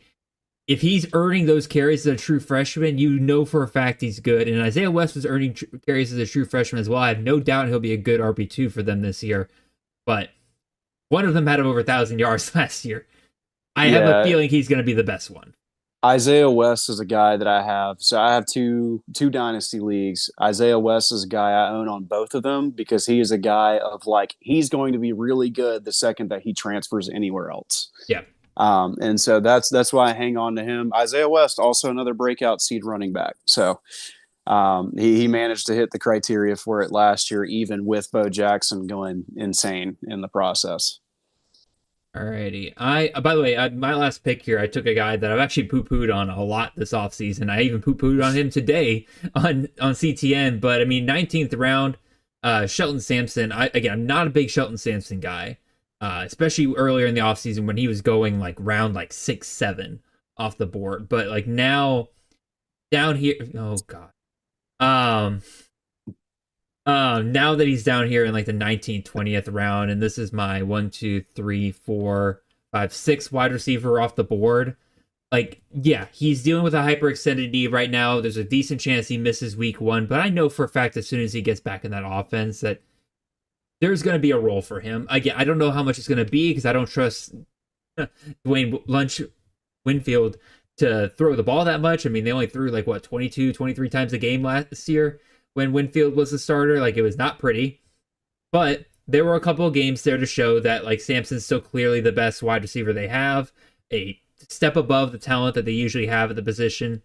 So, do I think he's a guy that you grab and he's starting every week for you? No, because that passing game's just not good enough. But if I grab him here as my 6th wide receiver and I can get 3 or 4 spike weeks out of him, I'm more than happy with that. Which I will say this, I agree that he's somewhat lacking as a passer, but I love Lunch Winfield. I mean, the legs are no. Oh yeah, there's no doubt about that. Yeah, if he can develop even a little bit as a passer, that guy's just going to be nuts this year. If you're looking for a late round grab at quarterback, that's the move right there. They've got 7 running backs, 6 wide receivers, 2 tight ends, 4 quarterbacks. Is there a quarterback that has fallen here that I probably should grab? There are a couple, but there's 2 guys that I've taken a ton of shares of. So it's like one of those things of like, do I want to overload myself on them even more? God, there's nobody that's like standing out to me. It's like, okay, I gotta grab. Actually, you know what there is. I'm gonna take Adrian out of Marshall. Saw last year that they're willing to feed one guy. Norton is the big play threat, even between him and Lacey last year. If he gets if he gets even close to the target share that Lacey got last year, he'll outproduce what Lacey was doing last year. Well, he had a promising end of the season there for Marshall, and in addition to that, we know that Norton can carry the load, given that we've seen him do it at Akron before. So, heck yeah, solid pick. By the way, we've got a question from Death Bomb again. He said, Colton Joseph shouldn't be fantasy starter. Big Ten concerns. Have him in Dynasty with Damon Williams. Who do I go all in on in auction to pair with Damon Williams? We'll focus on the Colton Joseph aspect here. Just such a weird fit. Going from Old Dominion to Wisconsin, like even Jeff Grimes, if you look at his history of quarterbacks, they just don't really look like Colton Joseph. Right? He's had some mobile guys, right? But they're not so hypermobile like Colton Joseph and limited passing like Colton Joseph has been. I do 100% have concerns about his ability to translate to the Big Ten, especially on a team like Wisconsin that has been struggling the last couple of years. They didn't really add anybody out of the portal that really inspires like the weapons he's throwing to. They added all the running backs, good Lord, between like Sama, Brian Jackson, who's the TCU running back, Nate Palmer, and there's another one they added as well. Like they added all the running backs, but none of the wide receivers. I'm not super in on Colton Joseph, as great as he was over the last couple of years. What about you, Justin? So to give you an idea of my thoughts on Colton Joseph, I have a dynasty team that's got 13 quarterbacks on it currently, which is a lot. Like I went into the draft with 13 on that roster. And so I was looking for guys to move, and I moved Colton Joseph because he was a person that I didn't want to have to make the decision on what to do with him. So I traded him to somebody else to make that decision. It's sort of one of those things of like, I was very fearful that if I kept him, he's just going to be wasting a roster spot by sitting on my team. I think the best case that I've seen against Colton Joseph saw on Twitter the other day that a running back in the Big Ten has not topped 600 rushing yards in a year since Troy Smith. Yep, that was Elliott that pulled that stat. Yeah, and so that was enough for me to move on from Colton Joseph. That is one of those guys of like I was just happy to be wrong about him. Yeah, and again, like it's not like he's going super high in these drafts anyway. If you're taking him, like you're taking him as like a quarterback 4, 5, 6. Yeah, that's a bench quarterback. again, just because of his dual threat ability, he's probably going to have some pop-off weeks. Like, there's no doubt about that in my mind. But in terms of consistent starter, those days are done, unfortunately. Yeah, it's sort of one of those things of like he's a very solid guy, but he's making the jump up league to the worst team in the conference that has not shown that they can do anything competently on offense. And so we will see what he looks like. I don't have a whole lot of faith in him. That the offense is a real who's who of once promising players and Colton Joseph. Like, it's just like you said, like Nate Palmer. We all have had high hopes for Nate Palmer. We've all had high hopes for Abu Sama. Yep, like, Brian Jackson at USC as well. Like, yep. And then Darian Dupree's still hanging around there as well. Yeah, once again, it's like, man, I remember him being like a guy we really thought was going to pop off at one point in time, but here we are, and it still hasn't happened. And so, we'll see how it goes. I don't have a whole lot of faith. It looks like we had a guy that either listened to me earlier or made his own opinion there about Denicky. Again, those are two great late round tight ends there in Bowman and Denicky. I like your Stokes pick a lot there as well. That's somebody I probably should have taken here. I'm looking for some upside quarterbacks here, and he very much fits the bill. Yeah. Go ahead, Jared. I was going to say, I am on the clock. I realize that 4 out of my 7 running backs I've taken so far are week 9 bye, so I need to balance that out. I'll take Mel Brown here. Yeah, what I was going to say here, I like the Mel Brown pick. Do have to agree with the Mel Brown pick. In sort of one of those situations of like, I know a guy who knows a guy who knows a guy who knows a guy. In that long strand of people, one of those guys was a grad assistant at the University of South Carolina last season. And he made the statement to his father that as they were discussing quarterbacks for the Missouri game, because Lenore Sellers was banged up for the Missouri game. So they were talking about plays that they could do there. They said, we can run Sellers out there, and even though he's banged up, we might win. They said, we can throw Luke Doty out there, and we can for sure lose. They said we can throw Cutter Woods out there, and he's either going to lead us to huge offensive success or a lot of interceptions, which makes me think that Cutter Woods is a bit of a Brett Favre type.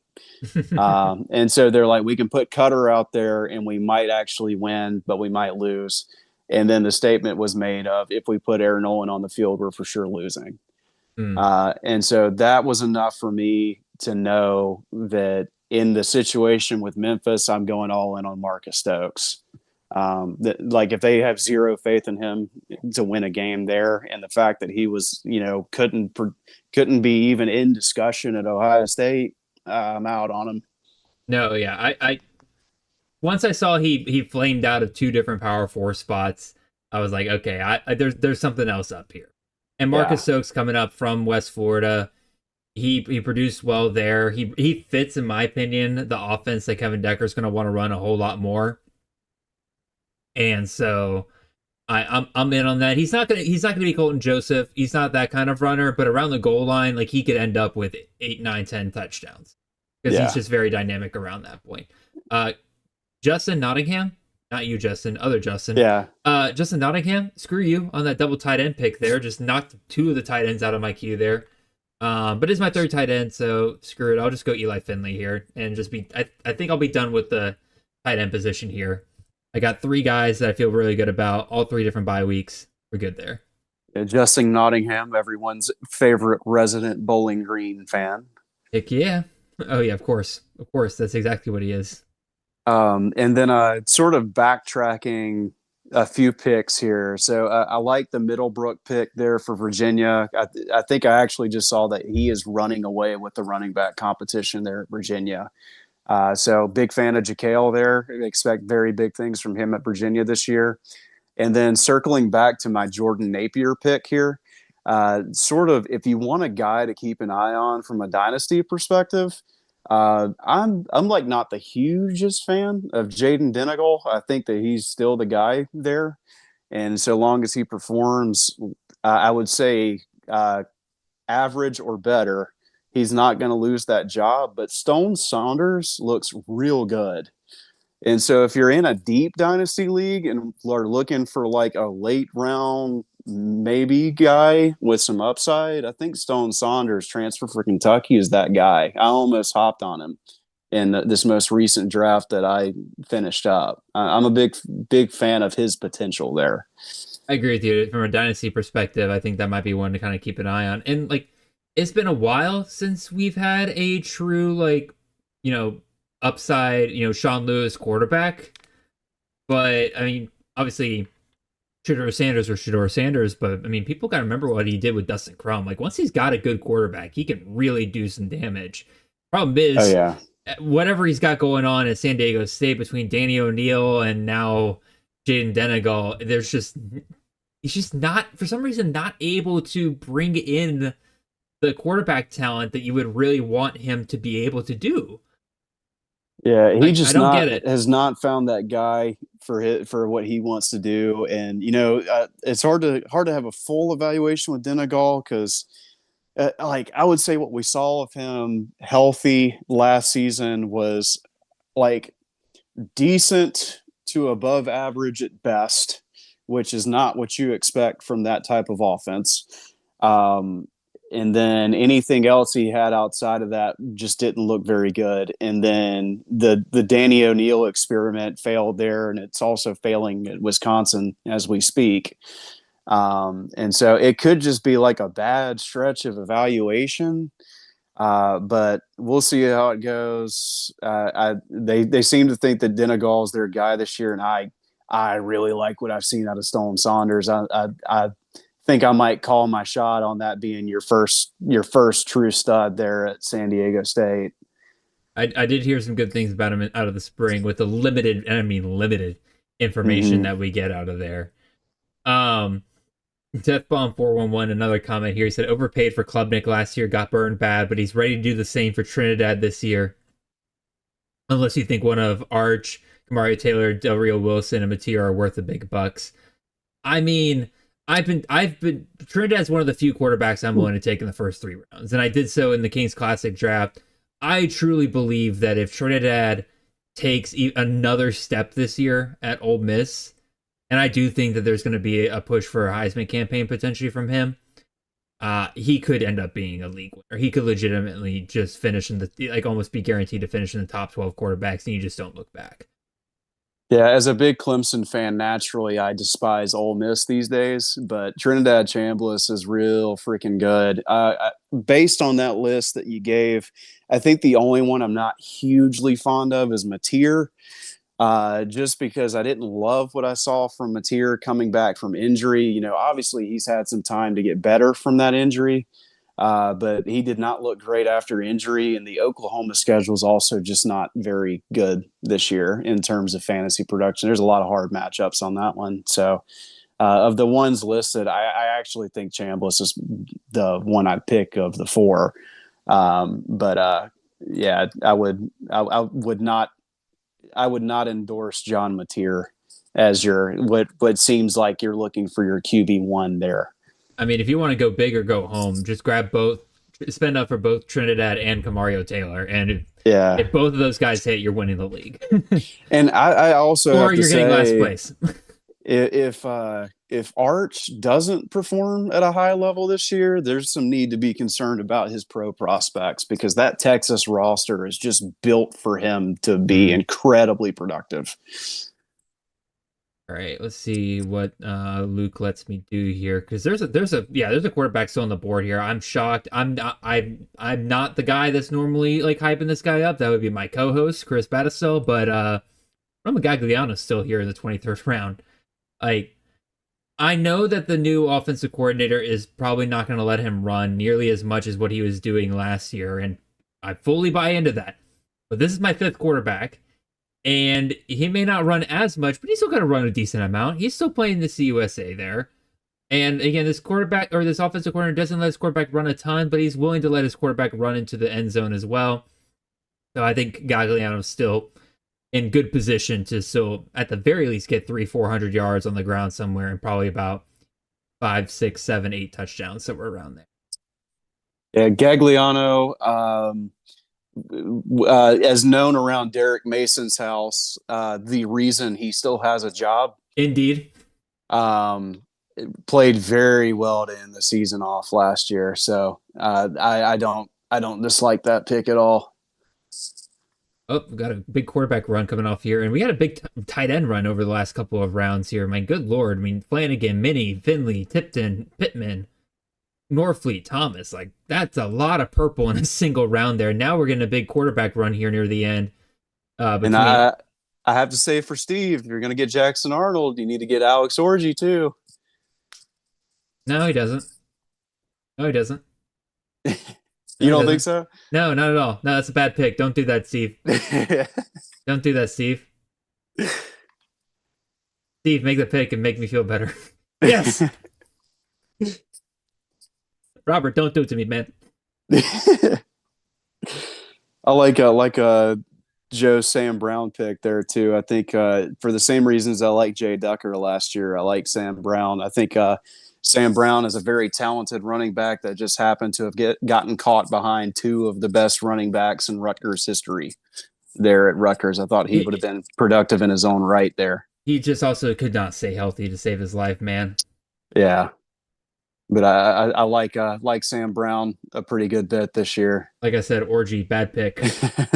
Dude, I've been looking at taking Orji like the last 3 rounds, and I was like, okay, I'm gonna take Gagliano here because he's just a value, but then I'll take Orji on the way back here. And then you're sitting there being like, well, you gotta take Orji. I'm like, no, don't Justin, shut up. Shut up. But I'm done at quarterback now. I got 6 quarterbacks, and I feel like I got a pretty decent balance. I got, what is this? Yeah, 3 power 4 guys, 3 G6 guys.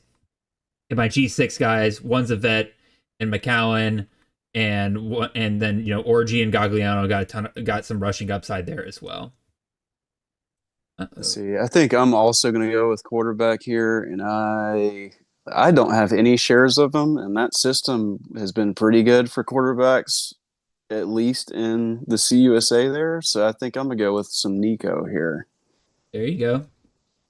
I mean, it is funny because Bob Chesney, man, he's done great with quarterbacks over the years, and now he's working with the most talented quarterback that he's ever had to work with. Granted, it is UCLA, bottom of the Big Ten for the most part, but you have to think that that's almost a match made in heaven, especially with the way Nico can move with his legs. So I like that pick a lot there, and that's your 5th quarterback? Yep. Yeah, quarterback. QB5, and that's my first share of him this year too. So yeah, I think a lot of people just dodge him because most people just tend to just not like Nico, which it's not for bad reason.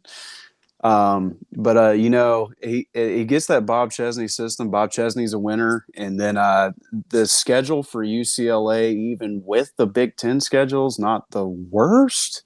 And by saying not the worst, I mean they don't have Ohio State on it.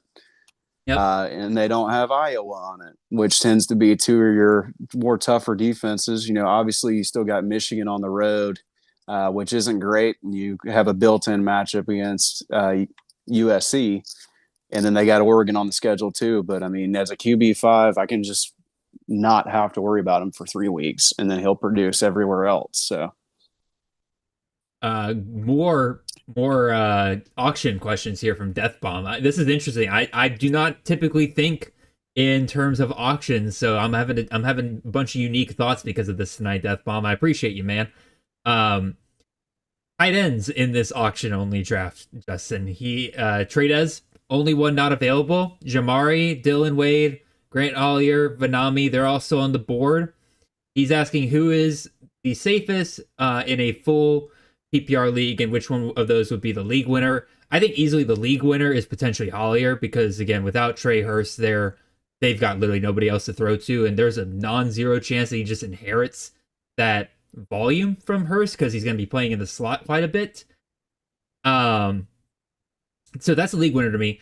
But honestly, again, you can tell me, Justin. I don't know how many or how many auction drafts you've done in the past, but like my thought is between those four, let somebody else take the first two. Don't go all in on the last guy because that's going to be bid up.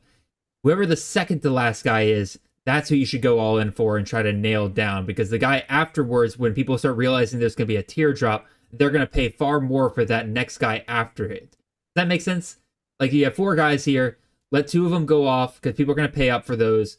And then by the time the third one comes around, that's where you should go in, because that's probably where people are going to be paying the least. And then for the, like, because that fourth one, everyone's going to try to go in on that before they feel like they're falling behind. Yeah, I hope that makes sense. I don't hate that approach to it. If it were me personally, as I mentioned earlier, I'm a big fan of Patrick Overmeyer. Also like Juice. Juice was very productive at UConn last year, and is in the same offensive system this year with honestly a better quarterback. So if you wanted to let everybody else ball out on the four mentioned and then take a shot at Overmeyer or Juice, you wouldn't be making the worst decision, in my opinion. I definitely agree. And then again, Collier, in between Jamari, Wade, and Vanami, like, they're going to go for much higher prices than Hollier is. And like I said, Hollier's the one that I would consider the league winner of the bunch. Yeah. And he's a true sophomore this year. So if this is a dynasty auction draft, you get him for 2 years. Now, he might go somewhere else next year, but as of now, like, just the idea that he's around in college for 2 years, you got to take advantage of that. I can't quit him, Justin. I can't quit him. Well, the unfortunate thing for like my projection system is Don Chaney's actually a breakout seed candidate. He's just in year 5 and has not met the breakout portion for it. He's in a favorable system for it. We've seen people produce at ULM before, but it is Don Chaney. So we'll see how it plays out. He's sort of in that same group as I'm spacing on the kid's name. They're at Nebraska, the receiver at Nebraska that none of us can seem to hop off of. Hunter, Corey Barney. Ja'Cory Barney. Oh, I hopped off Ja'Cory him. Barney. I'm done. I'd never really bought into that too much, just being honest. Yeah, there was like 2 receivers for a long time that it seemed like the hype was there and the production was never there. And it was Nick Harbor and Ja'Cory Barney. And I think that, we finally saw a little bit of Nick Harbor last year. And I think that he's in an offense that benefits a guy that can run in a straight line quickly. And so I think that we'll see a better Nick Harbor's best year to date, because he doesn't actually have to run routes to be productive in this offense. So no. But yeah, Ja'Cory Barney breakout season's not happening this year. I think I'm at least slightly a believer in the Don Chaney breakout year finally happening. Legitimately, who else are they going to give that ball to at UL Monroe? I know we've had like this stuff with Brian Vincent in the past where he just straight up lies to us about like depth charts and stuff like that. But like, look at that roster, Justin. Look at that roster and tell me who else they are, or if you even can. Actually, I'm curious. Has UL Monroe even put up their roster for 2026? Yeah, I think I've seen they got a guy. They have finally. They've got a guy that transferred up that I've seen at least mentioned. Not saying that he was mentioned well, but Bryson Rowland. Bryson Rowland is another name that I've seen mentioned for that room. He's also a sophomore, so if you're like hurting real bad for a potential guy in a dynasty league, there's you another name. Yes. But it should be the Don Chaney show this year. We'll just see if that is in fact the case, or if we're all just going to get burned again. I also point this out for Bryson Rowland. He is 5'8", 180. Yeah, he's a little small.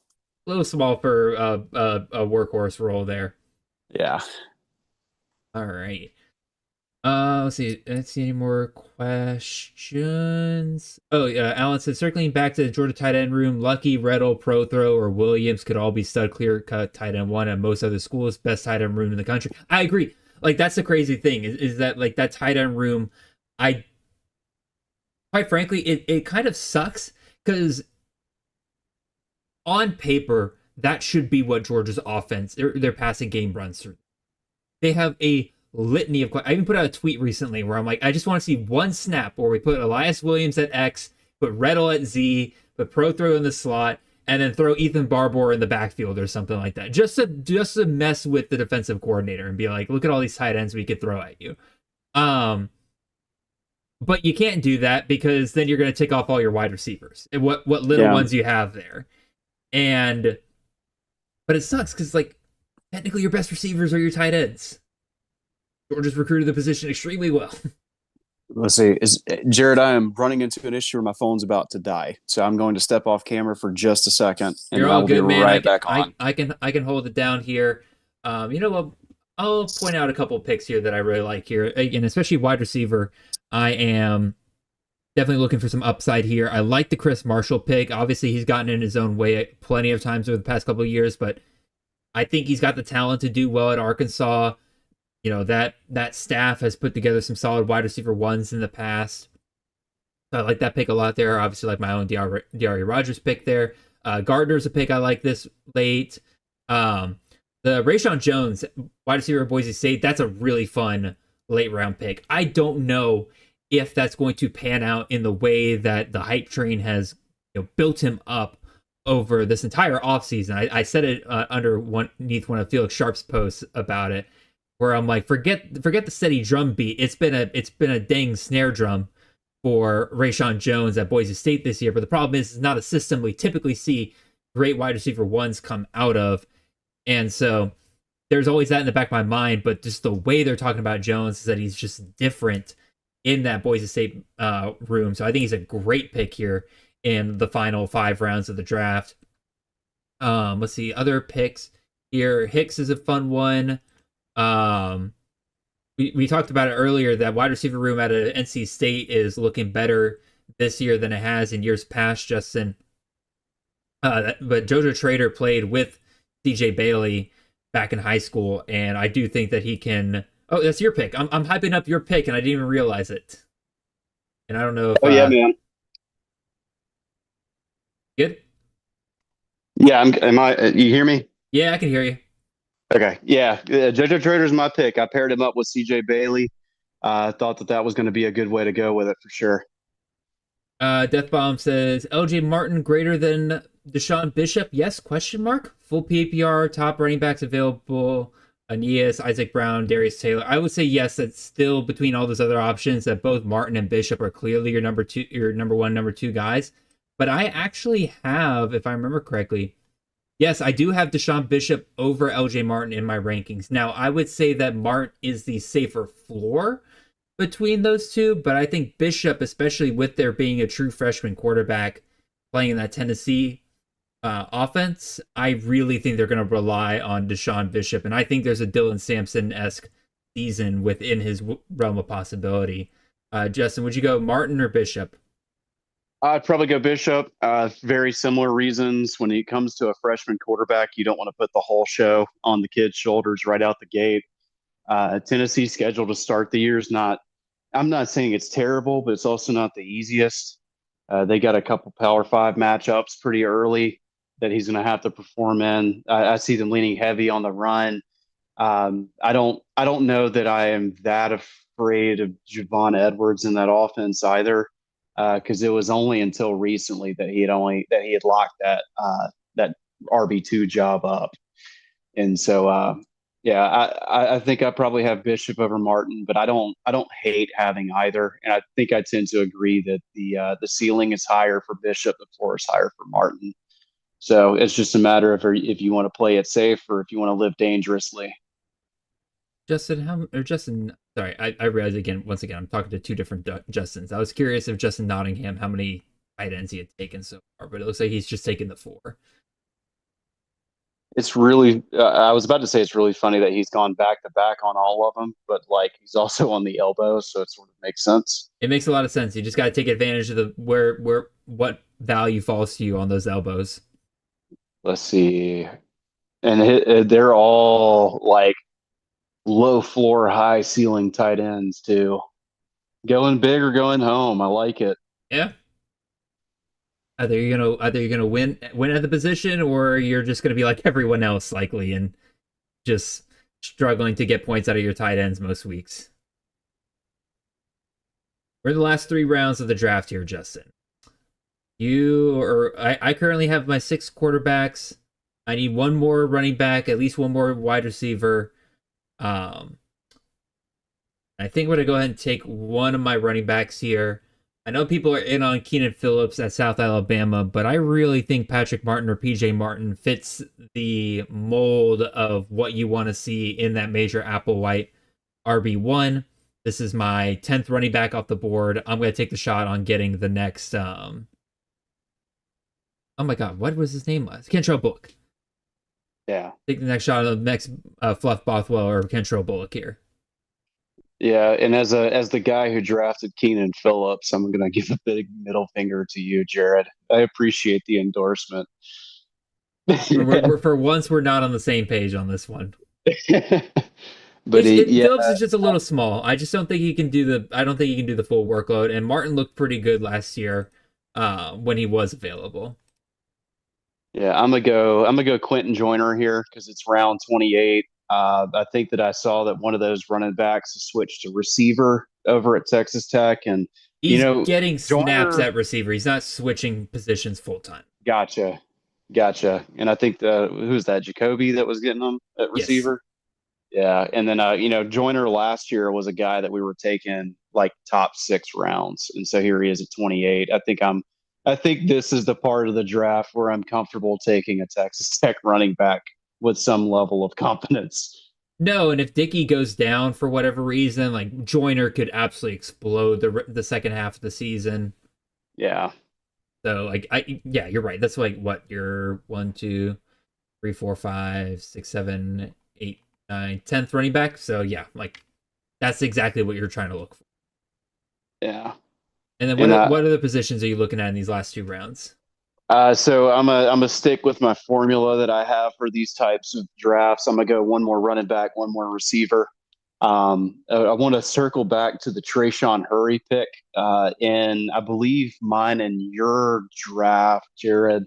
There was I think LaWayne McCoy was on the board, and so I reached out to resident Louisville fan Felix Sharp, whose muscle definition is one we all aspire for, and asked him what he thought of the Louisville receiver room, and his answer cracked me up because it depended on which quarterback won. Yep. And if it was Keen Holtz, then none of them was the answer. He's been real anti-Keen Holtz this offseason. He's changed his tune a little bit, though, here in the fall. He's been to a lot of their practices, and he thinks, even with Keen Holtz, that Trey Richardson could still be valuable, because he didn't get to see that in the spring because Richardson was out. But now that he's seen it in the fall, he can see how they could still use Richardson even if Keen Holtz is starting. But yeah, but to kind of finish your thought there, yeah, if Widner takes over that job at some point, then yes, there is an opportunity for 2 wide receivers here relevant. Yeah. So we'll see how all that shakes out. But I ended up not taking McCoy because of that discussion. I'm kind of needing somebody that's going to perform well regardless of who the quarterback is. And so I didn't want to take the shot on him, but I don't blame people for doing so. All right, I'm trying to figure out what I want to.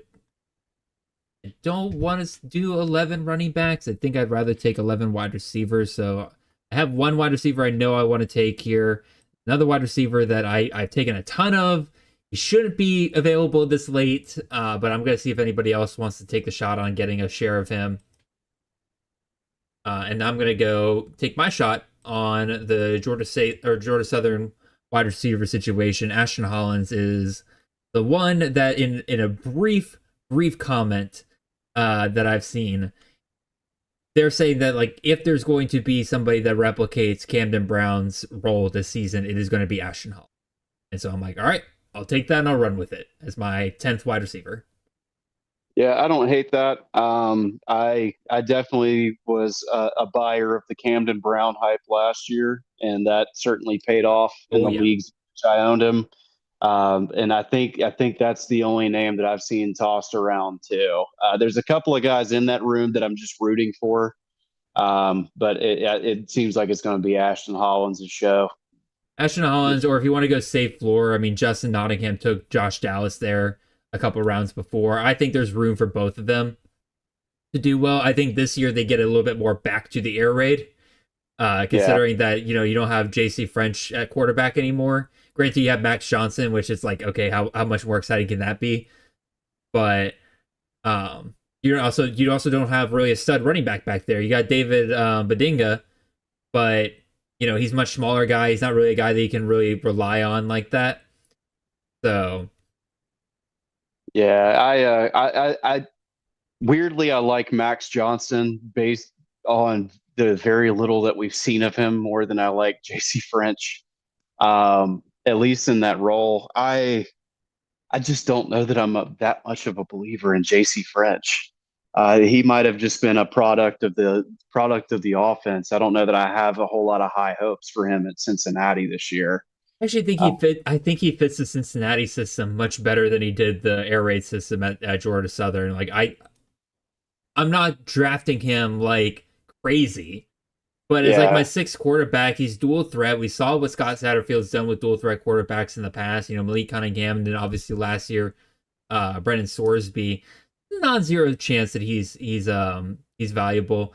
And then to your point on Max Johnson, we've seen Clay Helton do well with these veteran quarterbacks that people kind of wrote off. But Kyle Van Treese had over 4,000 yards with him, and people wrote him off after Buffalo. Next year, Davis Brin, who everyone wrote off after his years at Tulsa there. He put together, 3,700 yard passing season there. So maybe Max Johnson finally puts it together this last year. All right. Last pick here. I think I'm going to go wide receiver. I'm going to take an 11th wide receiver here. And I'm just going to take a shot on system. I'll go Mario Sanders out of Southern Miss and pray to God that I got the right Blake Anderson wide receiver 1.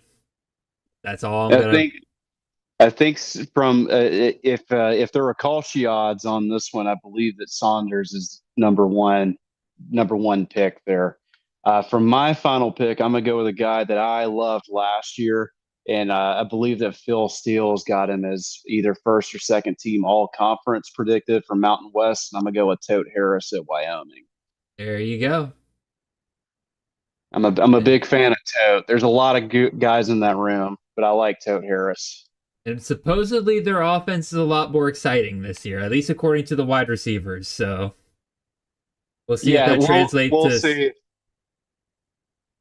I would say we'll see if that actually translates or not. Yeah, I have a feeling where, like, I think I saw someone that mentioned that Tyler Harris could be our next, our next big Tyler Hughes there. Yeah, Tyler Hughes would be our next big G5 obnoxious amount of rushing yards quarterback kind of guy. Which, if we're putting bets on who that guy is going to be, my flag is in Angel Flores at Central Michigan. I think that's the guy that's going to be the G5 dude with just an obscene amount of rushing yards. Dude, I swear to God, not that we get a ton of information out of Central Michigan, but it feels like every other report, it's like one beat reporter saying it's Flores, another beat reporter saying it's Glasser, and they're like both of these guys could go off this year, and I'm just like, alrighty, you tell me which one it is going to be, that'd be great. Yeah, the only thing that I don't want to happen is what they did last year, and that was, they had that we'll put Joey Labas in here when we want to throw the ball, and we'll put Flores in here when we want to run it. Which I'll tell you this, even in a 6-point passing touchdown league that I had Flores in, he was still averaging like 25 plus points a game, exclusively running the ball. If they can just let him be the quarterback of that team, they're going to win games. He's going to produce. All right, real quick before we finish up this draft here, we have finished all 30 rounds. And if you have enjoyed what we have done here today, make sure you like the stream. Make sure you share it with your friends afterwards. And make sure you check out next week's. We'll be back here 8 o'clock on Sunday. That is not me finishing the show. We got some other stuff to do here, which includes finishing up with the last question here with Death Bomb, asking for a quick ranking. I'll just throw mine out here real quick between these guys. Justin Nottingham is mad at you for calling him a Bowling Green fan. He is a Chippewa fan. Oh my gosh, I knew that. I don't know. I thought you were making a joke there. I'm like, yeah, Justin will be real happy you called him a Bowling Green fan. No, I was thinking of color scheme and MAC and just picked the wrong team. That is my bad, Justin. I did not mean to disrespect you like that. But yeah, Death Bomb, you're ranking of wide receivers here, just off the top of my head. I would go Cam Coleman, Charlie Becker, Deuce Robinson, Sean Wilson, Ryan Coleman Williams, and then Yamir Knight. Those would be my order, those wide receivers there real quick. So, Justin, what I like to do at the end of each of these drafts, we have drafted 30 rounds here. That means 360 players have come off the board. And the great thing about college fantasy is that there's still going to be great players still left on the board. And so I'd like to get your thoughts on a couple of guys that you think didn't get drafted, but probably should have been drafted within 30 rounds here. So quarterbacks, yes. What do you got? For quarterbacks here, so I'm a big Austin Simmons fan. I know that most people, like a lot of people aren't, but I'm a big Austin Simmons fan. I love the Missouri offense for quarterbacks. So I think that he's one that should be drafted. Luke Weaver from San Jose State, purely on the potential of him being the starting quarterback, should be off the board. One that at the start of the offseason, when he made this move, I was not overly fond of it. But Jalen Raynor at Iowa State, the offensive system that he's going to is incredibly friendly for a quarterback of his skill set. Agreed. So even though at first I'm like, I'm not touching this guy with a 10-foot pole, having looked in a little bit to the history behind the offense he's going into, I'm actually much more of a fan of him now than I once was at this point in time. And then let's see, going down the list here, neither Tate Reynolds nor Chris Benzine went off the board.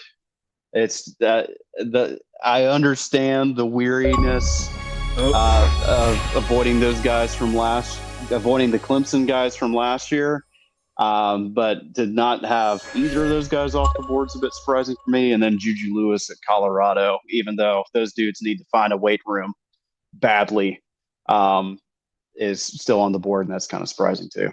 So real quick, everyone, I guess we got a video game update again there just now. My fiance defeated the Executioner, so whatever that means, but good job to her. And so Justin Nottingham, real quick question, says, should we be drafting Tulane quarterback beyond Chris? It's a Will Hall offensive system. I just wouldn't. There's too many other good options. If he pops off during the season, he'll be a great waiver wire pickup. But in terms of a best ball quarterback, I think there's just too many other guys that are more solidified. Like in this draft, a couple of guys that I think should have gone off the board. But Kay Hill said that's a Robert Anae / Bronco Mendenhall quarterback that we're just leaving on the board after 30 rounds. That's nuts. Malachi Singleton at App State. Dowell Gaines has done well with dual threat quarterbacks in the past, and in that Sun Belt schedule, I think Singleton could go off. Some other guys here, Ashton Daniels at Florida State. Obviously, we don't think much of him as a quarterback, but a dual threat quarterback in the ACC is always worth taking off the board here. Cutter Boley out of Arizona State surprises me. He's still on the board here. You got a thought, Justin? I'm sure Ashton Daniels is a great guy. Sure, he's a good person. I'll leave it at that.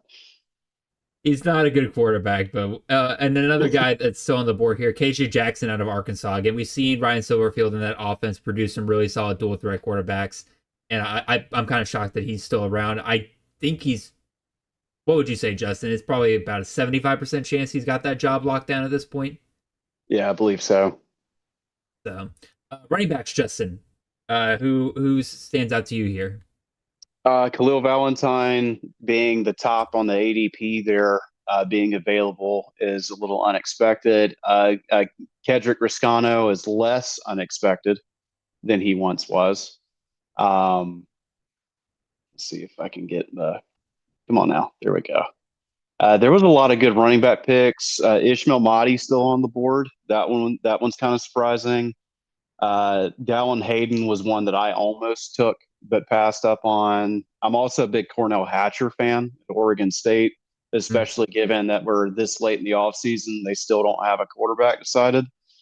And speaking of quarterbacks, sort of circling back, I think that the Will Hall hire was one of the worst hires made this offseason. Dude, there's this crazy Tulane fan that like comments on my posts every once in a while.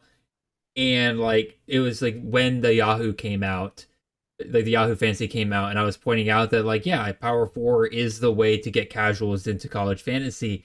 And he's like yelling at me in the comments being like, you're part of the reason why college football is dying. Like you're the reason why like my school is going to be left to irrelevance. And I was just sitting there being like, dude, if you want to talk to the people making your school irrelevant, go talk to the AD that hired Will Hall to be your head coach after following up John Sumrall. Like that's who you need to be talking to about your program becoming irrelevant. Yeah, Tulane had two of the best hires the last two times they've hired a coach. And then like I know that the first two options they had for that job, I think both said no. But Will Hall was not the answer. There's other guys out there. Because was it Baker from LSU was like the guy that they really wanted? Yeah, that was their top choice. I know for certain. And then I think that they wanted to hire Joe Craddock, and then I think Craddock followed Summerall to Florida. And so I when I saw that Will Hall was the hire for that, I have like such bad memories of his misuse of Frank Gore Jr. That I was just like, okay, well, we can count Tulane as looking for a new coach in 2 to 3 years if that's going to be the case. And you're pairing Will Hall with like Caden Simonza, who is already, or Zion Chris, and they better hope that Trace Johnson's the answer to that question. Exactly. So running backs that stand out to me, Trey Cornish. I people were joking at the beginning of the draft that you could just pencil in Trey Cornish going to be. I did resist this time. I can't have him in every draft, but quite frankly, y'all, somebody needs to take him in every draft. Like he was the running back getting hyped out of spring for UConn, and that's a Jason Candle RB1, man. That's one of the most bankable positions in this entire sport. I gave y'all a chance to draft him, and you left me down. I'll take him next time. No more. I gave you guys a chance, and none of you took advantage. Kadre Humphries one that's interesting. I know a lot of people are kind of getting hyped on him again coming into the season, especially with Jack Lane now down at quarterback for New Mexico. They may have no choice but to run the ball. Nobody took shots on the Coastal Carolina running backs. Terrence Shelton out of Buffalo. I mean, we've been drafting Buffalo running backs for as long as we have been playing fantasy, basically. And nobody's really in on him this year. I find that interesting. And then you pointed out Khalil Valentine was the top running back I had left on the board. That one surprised me. He was one that I was considering. If I didn't have 10 running backs already, I probably would have taken him with my final pick. Wide receivers. I'll just go ahead and say it. Chris Lofton out of App State's one that surprised me, that he's still on the board after the hype he's been getting. And we also seen that Dowell Gaines will focus in on one wide receiver. Let's see. Anybody else that really shocked me? I don't think there's anybody really shocked me. Ty Mims out of UAB. No Ohio wide receivers like Preston Bowman came off the board. Other than that, nobody really shocked. Oh, Corey Miller out of North Texas. I know a lot of people like him. But any wide receivers that really stuck out to you, Justin? Yeah, it was. I'm sort of in agreement with you that there's only so. I would say that I know that we sort of crapped on him earlier in this feed, but Brandon Ennis staying off the board was a tad surprising. I'm still a big fan of Quayshawn Brown. Him not coming off the board, I guess, is somewhat a tad surprising. I like Xavier Nolan at Oregon State. I don't know I might be, if he's got one fan in the world that's alive, it's me. If he has none, I'm deceased. So I like Xavier Nolan. Trey Omer is another one. And then he's got to get healthy, man. Even in the fall reports, they're saying he's still out, and I'm just like, bro, get healthy, please. I think beyond that, the only one that I would say is a slight surprise is Liatama Uliata from Hawaii, just given that Ashlock might begin the year hurt. So that's some easy. That's a good best ball pick if you're just looking for a 11th best wide receiver to get you a couple weeks of points. Yeah, I like that. That is certainly a good call out. And then a tight end, similar to wide receiver, not a ton of guys that surprised me. Probably Elijah Lofton is the most surprising tight end still on the board. I know that Miami's got a ton of other options in that passing game, but given how much they're going to score and given how big of a target Lofton is, you have to imagine that in terms of tight ends that are most likely to score 6+ touchdowns throughout the year, I think Lofton's got pretty good odds of that, just because of how many touchdowns Miami's going to score. But any other tight ends really stick out to you, Justin? Yeah, the only ones looking at the ones that were taken compared to who was left, there's a few that I would have taken compared to who was taken. I think Benji Blackburn at Stanford's got some potential. If they want to stick with a similar offensive system at Baylor, then Tony Livingston's notable. Klopfenstein was the tight end that was brought to media days, if anybody puts any kind of stock into that. Gotcha. And then let's see, scrolling down. Yeah, I'm not surprised that the Clemson guys didn't get taken, given that I've crapped all over him this entire feed. Big Pimpin from TCU has been getting a lot of love in the fall.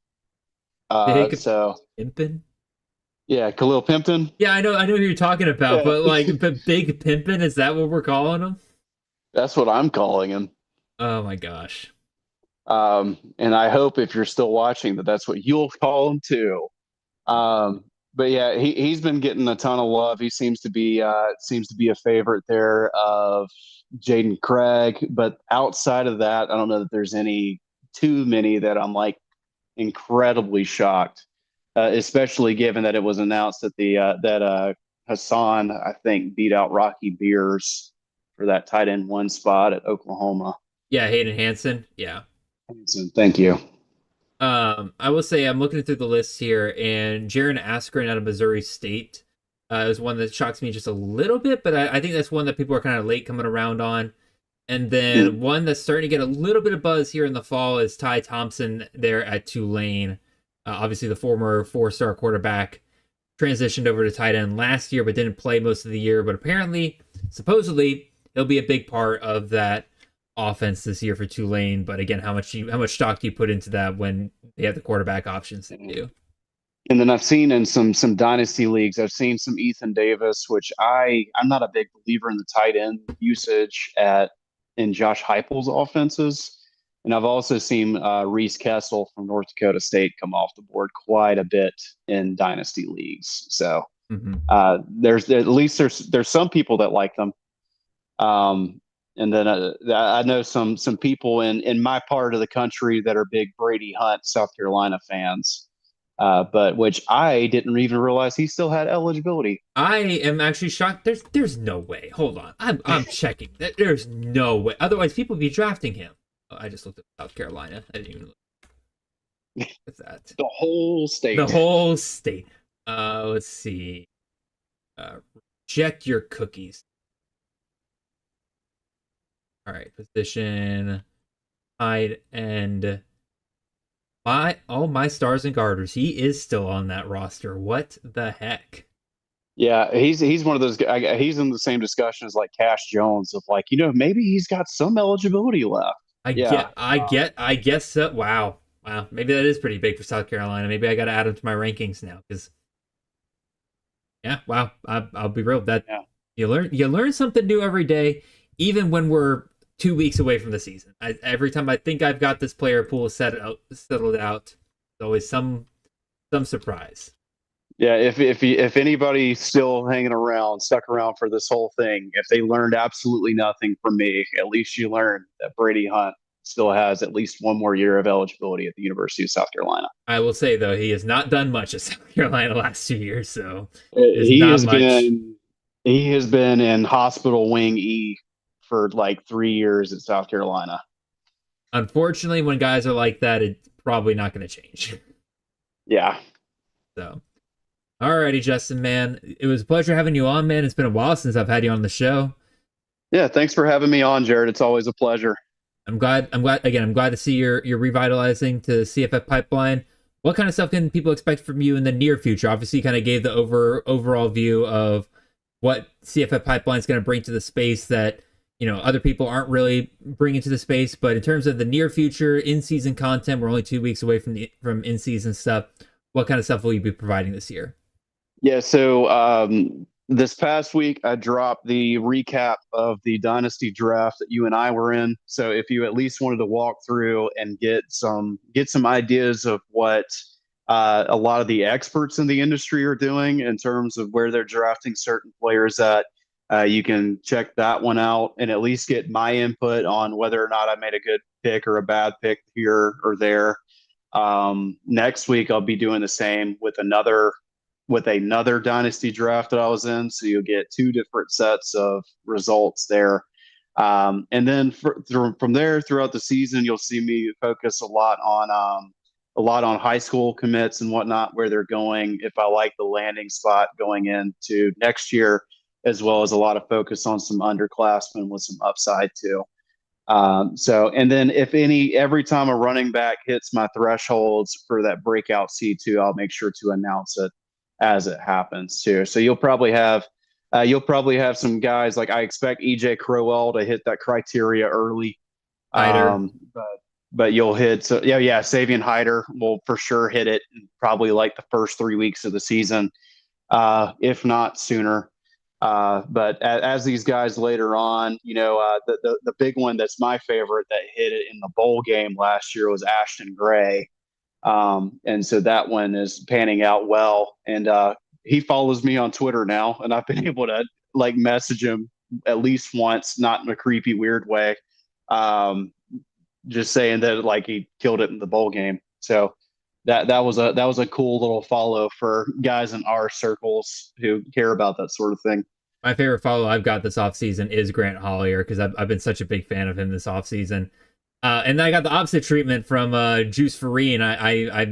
There's a clip from earlier in the offseason where I said I would take Garrett Oakley over Juice Farine, which is not even the case anymore.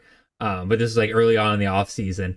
And bro found that clip on YouTube and left me a little laughing face in the comments. It is Juice Farine himself leaving that. And I'm just like, aw. Yeah, I always find that my favorite follows that like we get are parents, and my 2 favorite parents are I think it's Luke Abney at Illinois. I get Christian Abney's highlights in my DMs all the time.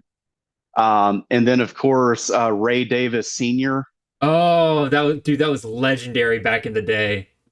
Yeah, for those who weren't there, you had to be there for Ray Davis Sr. If you said anything remotely critiquing Ray Davis Jr., you were going to hear about it from Ray Davis Sr. on Twitter. I was the opposite, man. I was hyping Ray Davis up as much as I could, man, and he loved me. It was great. Yeah, I think there was, when he committed to Kentucky, I think I expressed my dislike of the landing spot. He was like, just wait, you'll see. And then sure enough, I just waited and I saw. You did. Sure did. All right, Justin. Again, I appreciate you, man.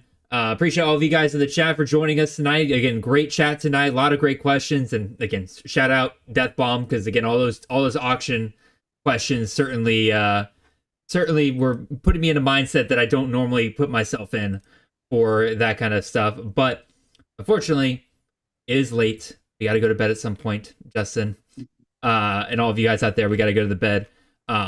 And we have come to the end of our show. Appreciate all of you guys for listening, joining us tonight. If you have not already, make sure you leave a like before you leave. Make sure you comment down below. If you're watching this later, let us know what picks you like, what picks you didn't like. Make sure you subscribe so you don't miss. We got one more of these streams next week, and then we'll be in season, y'all. We will have made it. It is crazy to think about it. And then also make sure, of course, as always, go check out the rest of the Campus to Canton Podcast Network. We got shows ranging on pretty much anything you can think of related to the college fantasy game, whether that be best ball, Devy, Campus to Canton leagues. Obviously, we are the CFF show. Like I said, we'll be back here next Sunday night with another show. You got a CTN episode coming y'all's way tomorrow. That is about some more fall camp news and a couple of more hot takes. You guys seem to really like that segment, so we're going to keep going with it until the start of the year. Until then, really appreciate all of you guys, and I hope you guys have a wonderful and blessed week.